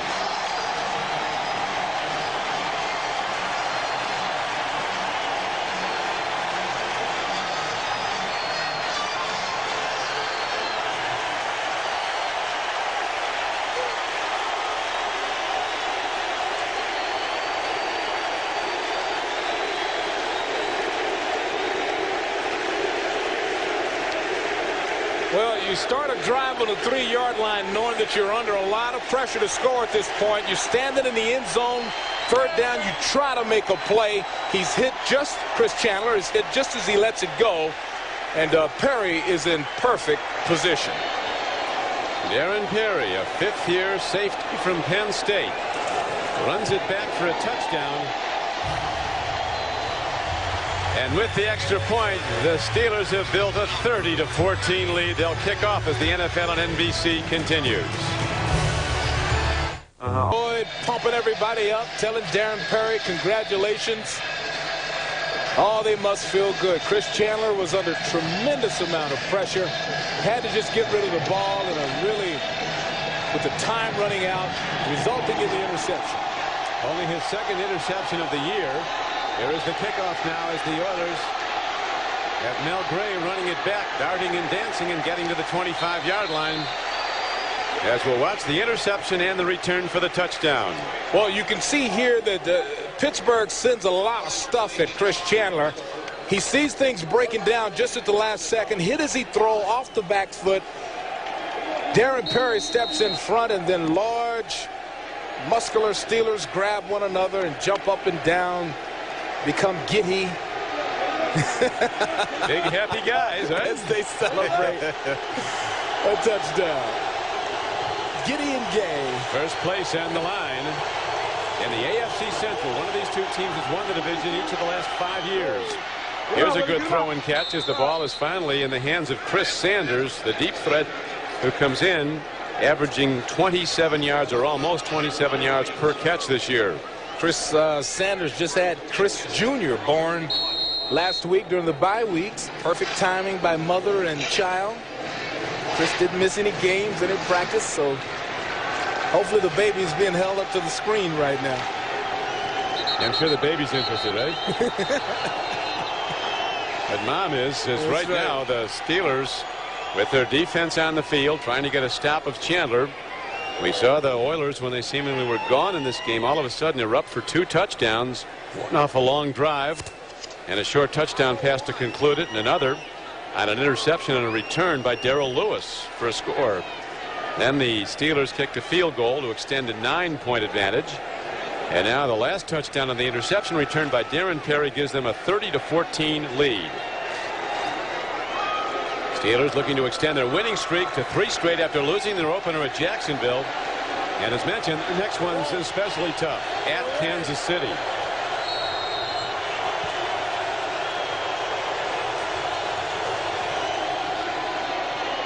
Chandler gets some time, makes a throw, and well done by the receiver Ronnie Harmon, who's caught over 520 passes coming out of backfields in Buffalo, San Diego, and now Houston.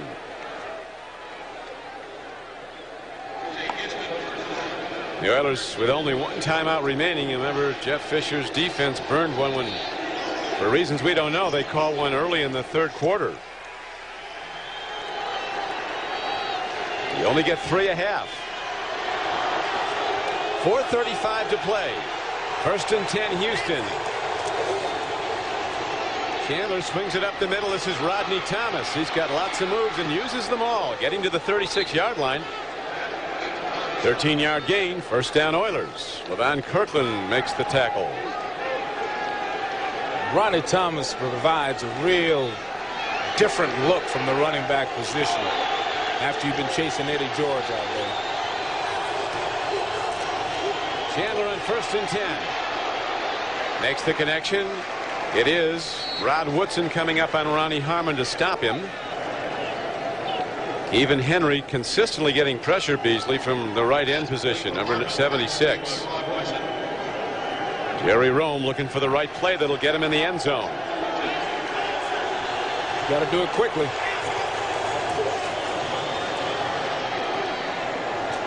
Chandler against a big rush. Brenston Buckner was right in his face. And the ball comes in high, way over the head of Chris Sanders. As you look at the Steelers over the next 5 games, it gets much rougher. This is their 3rd straight home game at Kansas City. Back to play the Bengals, who are going back and forth with the Broncos today. October 20th at Houston. At Atlanta. St. Louis comes in November 3rd. Steelers, everybody wondered, can this team be any good when their quarterback that led them to the Super Bowl last season, Neil O'Donnell, left as an unrestricted free agent for the Jets. They might be better. Throw to the near side, and the ball is caught and down to the 18-yard line. Not because O'Donnell's gone as much as because their defense is even better. O'Donnell's a good quarterback, but what he's surrounded by with the New York Jets is not what he was surrounded by with here at Pittsburgh. No, O'Donnell's in a real man is in a tough situation. We're talking about big-time talent throughout this roster. Chandler looking all over and finally throws to the end zone, and his receiver falls down. And the ball was caught by Woodson, but out of the end zone. Chris Chandler did a great job finding extra time for himself. I mean, he bought all the time in the world, but, you know, this is a really dangerous throw. As you said, his receiver turned down, or it might have been a situation. As Derek Russell had slipped. 2nd down comes up for the Houston Oilers. Ball at the Pittsburgh 17. 2nd down and 10. Swing pass, Rodney Thomas. He's down to the 11-yard line. Carnell Lake makes the stop, and the game clock ticks down to 2:55 to play. And the Steelers in command by a 16-point margin, 30-14. Those backs slipping out of the backfield are hard to account for by a defense. Chandler comes in high, stretches out his receiver, Chris Sanders, who takes a shot. This has been a real chippy game. Just a lot of. Well, they predicted that. I mean, be coming in, they said it's going to be right in the mouth. Oh yeah, yeah. You know, Chris Sanders kicks. He knows he's about to get chopped here. Then off the ground, you know, Willie Williams says something to him. He kicks Willie. They say something to him. Look at. See, he kicks Willie. No, he kicks Darren Perry. Chippy.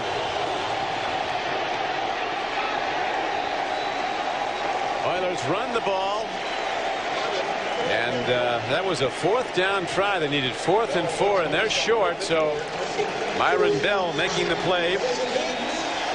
Ronnie Harmon getting the call, and it's short. 1st and 10 Steelers.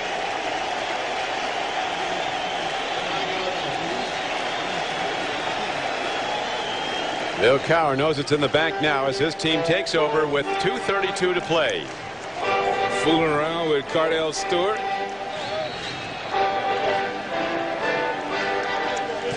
Congratulations.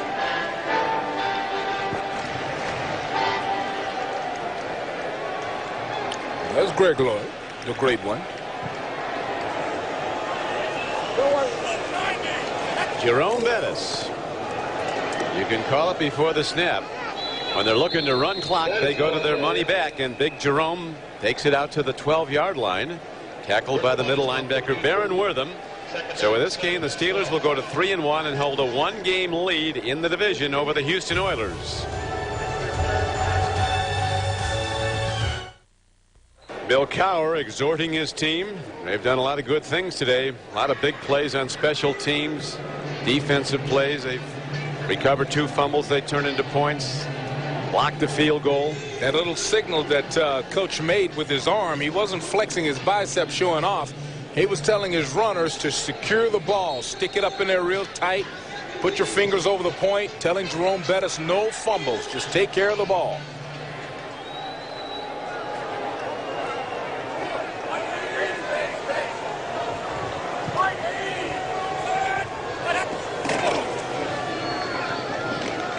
Hand off to Jerome Bettis, and he is out to the 11. Really lost a yard, but that's fine with Jerome and the Steelers, although they get up jawing at each other. The Oilers and the Steelers, as the game clock now winding down to the 2-minute warning.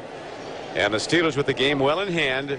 30-14 they lead. They'll have a 3rd and 8 from their 11 when we come back as the NFL and NBC continues. Chris Chandler on the sideline, powerless to move his team at this point. As the Steelers have the ball 3rd down and 8. Next Sunday, NBC Sports presents more NFL action at 12 noon Eastern time with the NFL and NBC. Most of you will see the Dolphins host the Seattle Seahawks. Others will see the Patriots go against the Ravens in Baltimore. And in the second half of our doubleheader, most of you will see a battle in the AFC East as the Indianapolis Colts at 4-0 take on the 3-1 Buffalo Bills. Others will see John Elway and the Broncos battle the Chargers, or the Saints host the Jaguars. Check your local listings for the game in your area. It's the NFL and NBC next Sunday starting at 12 noon Eastern time. Steve McNair starting to come of age, but still a man in waiting to take over the quarterback position of the Houston Oilers, as Chandler has been so effective over the 2 years he's been with Houston, although this Pittsburgh defense, Beasley, really kind of shut him down today as it did most of the Oilers offense. Timeout is called with 1:55 to play. That call by the Oiler defense. Or 3rd down coming up. 3rd and 8. There's also a penalty flag down, so that's going to be what stopped the clock officially. Holding. Number 65. Offense. Penalty is declined. 4th down.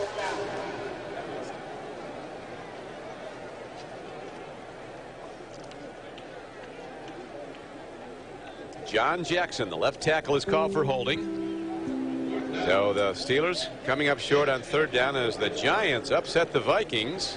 Their first loss of the season. Giants winning 2 in a row. One of your former teams, Beasley. The Giants rallying back after beating the lowly Jets. They now beat an unbeaten team today, a previously unbeaten. Made a statement today, the Giants.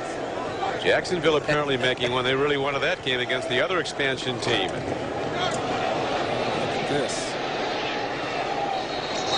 Shane Edge goes out of the end zone, takes a safety rather than risk a return. Another fight, Don. Yeah. Got a lot of guys. Shane Edge got two right crosses to the.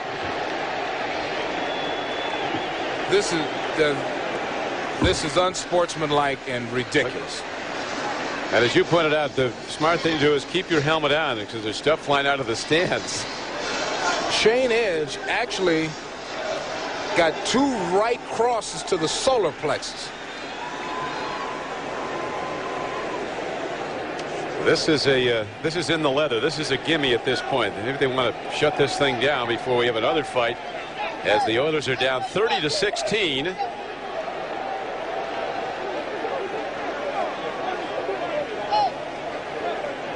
Two-point safety giving them the 16 points.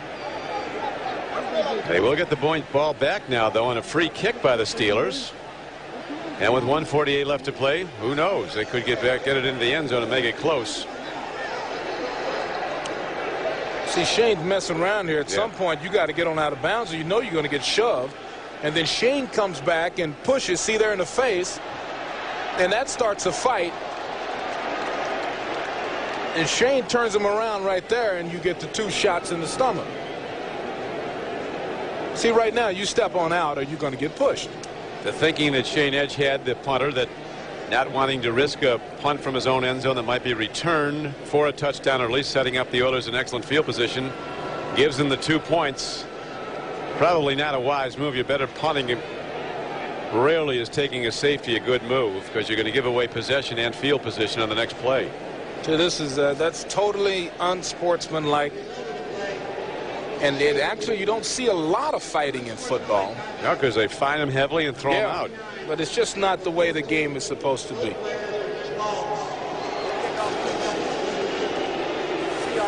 That's not what this game is about. Phil Cowers. Well, you can kick it from a placement. Shane Edge has been thrown out. He's the punter. Normally teams will free kick with a punt because it carries high and gives the coverage time. Darrell Lewis is also out of the game after scoring his first touchdown of this season on an interception and return. Jeff Fisher looking for an explanation. Well, I think that's a little inconsistent. You know, I agree with throwing Marcus Robinson out because he started the fight part of it. Mike Tomczak fought him also, but they didn't throw Mike out because Mike didn't start the fight. Now, Shane started the fight. The defensive backs pushed Shane out of bounds.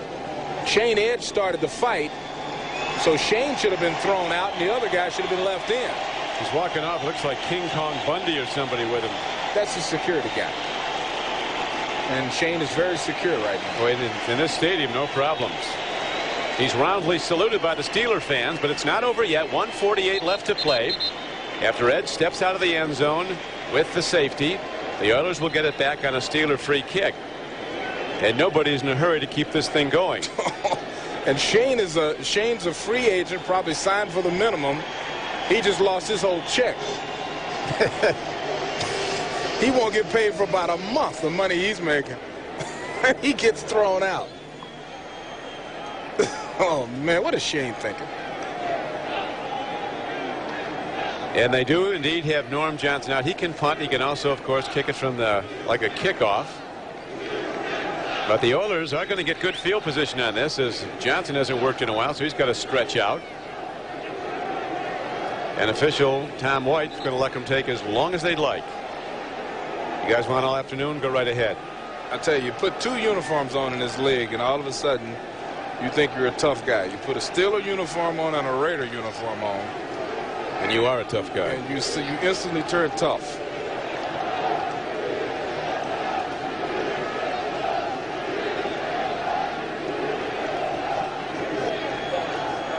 The officials might start thinking about expediting this game. It's a 30-16 game with 1:48 left to play, and we've had fully 7 minutes since Shane Edge stepped out of the end zone. Norm Johnson with the free kick is ready to kick it off.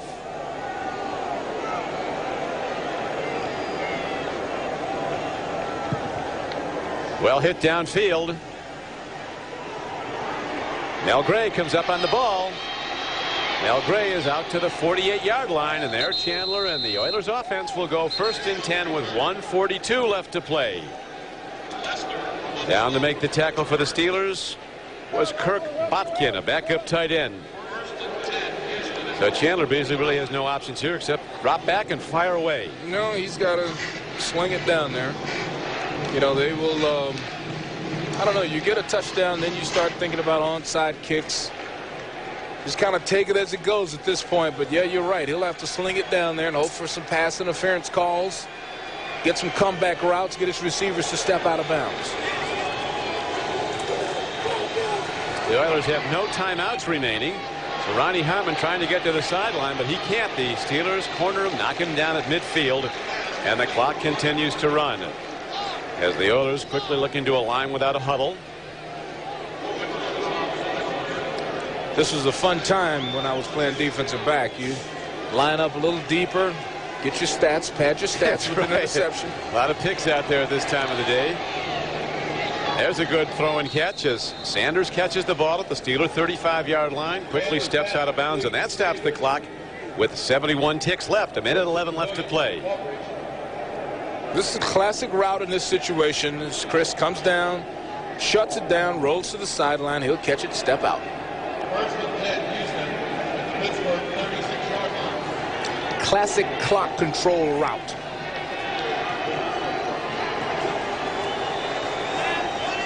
First and 10, Houston Oilers. Down by 14. Chandler takes a look, throws downfield, overshoots his man. He's going to Sanders, who was a track All-American at Ohio State. You get All-American in track by winning or placing in different events. He was an 11-time track All-American at Ohio State. They call him tippy toes because he walks and runs on his toes, and he does it very quickly. Yeah, well, those are the dangerous ones. The ones with those long legs and walk around a little bounce on their toes. Man, that guy can fly. Came in averaging 26.8 yards for his first 4 catches this season. Chandler gets some time, stands in. Now the rush comes. Chandler's on the run. He throws to the end zone. He's intercepted, and there it is. And this is Darren Perry, who ran one back for a touchdown.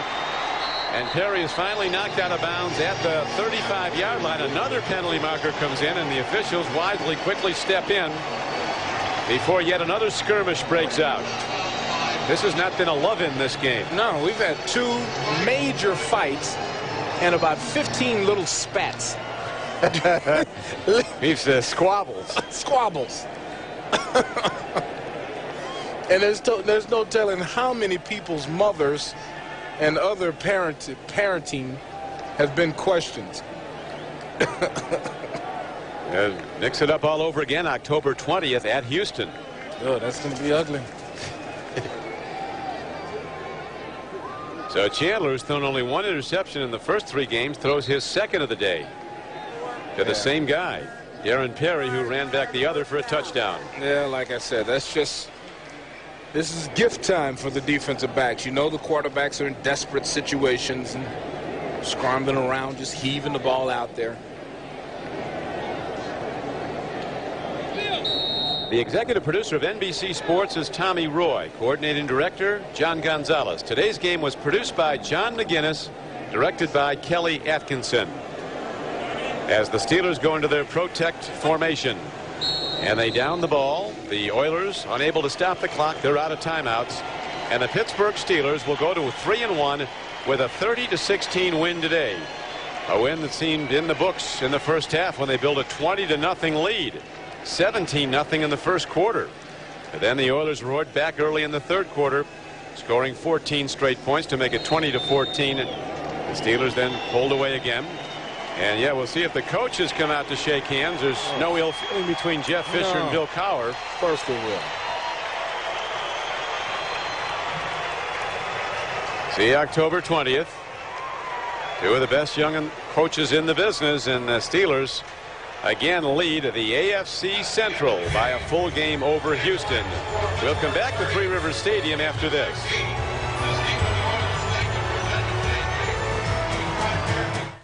If you think straight. Jerome, how do you feel after a game like this? You took a lot of shots. Yeah, I took a lot of shots. It was a rough one today, but we got the W, so that's going to make the pain go away a little bit quicker. Jerome Beasley-Reese here. Houston came into this game talking all kind of trash in the paper. A lot of fights and chippiness on the field. Was that any added, that pumped you guys up a little bit? Oh, no doubt about it. We wanted to let them know that you can't come into our house and try to, intimidate us because, we're the ones that do the intimidating. So we wanted to go out there and take it right at them. Were you shocked when you saw Marcus Robertson dragging your quarterback around by his helmet?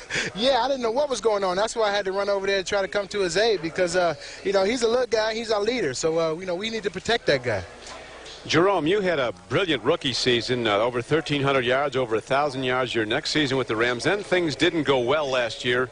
You were happy to leave, and obviously by your play here in Pittsburgh are happy to be here. What actually happened with you and the Rams last year? Well, I think, you know, it was it was a situation where new coaching staff came in and they had their own philosophy about how they want to do things. And they just felt that, you know, I wasn't the guy that they wanted, and they didn't feel that I can get the job done. But, you know, life goes on, and, you know, I'm fortunate to be with a great team like the Steelers, and I think they really appreciate me. Well, they should. You had a great day. Congratulations, Jerome, on a job well done again. Appreciate that. Thanks a lot, fellas. Jerome Bettis of the Steelers. Now let's go back to Greg Gumbel in New York. All right, Don, and you know, if you heard Ahmad Rashad's interview in our pregame show with Jerome Bettis, Jerome talked about how happy he is, but not to be lost in the whole thing is how happy the Steelers are to have him. Absolutely. They ought to be sending a thank you note to Ortmeyer with the Rams because they may have just handed them the championship this season. But let's not forget, yes, the Steelers look good today. They won here. But Houston, the only two games that they've lost now, Kansas City and Pittsburgh. This is a two-team race in the Central Division, and Pittsburgh certainly looks like the clash right now, but Houston will be back. And when you get running like that, then Mike Tomczak is going to be delighted to throw the football all over the field. Well, I was just going to say, I think the key here might be that if they can play defense and nobody's going to get out in front of them and give Tomczak a chance to get settled down, get in the offense, and if Jerome can keep running the way he is, then I think Pittsburgh's going to be hard to stop. And so I think as he matures and feels more comfortable with their offense and it's mistake-free, it's going to be hard to beat. I just want you to notice this is a two-pencil comment coming up by Mike Ditka. Doc, I'm out of here. I forget. It's not working. No, I think Pittsburgh, the one good thing they've done, which I think it makes the running game so effective, they get off to a big start. And they've done it every week so far. They got off to a big start except the one game they lost. And that enables them to run the football, wear the people down at the end of the game. Don't forget that Pittsburgh defense today. 5 takeaways and 1 blocked field goal, 30-16. The Steelers win. The Steelers are 3-1. The Oilers fall to 2-2.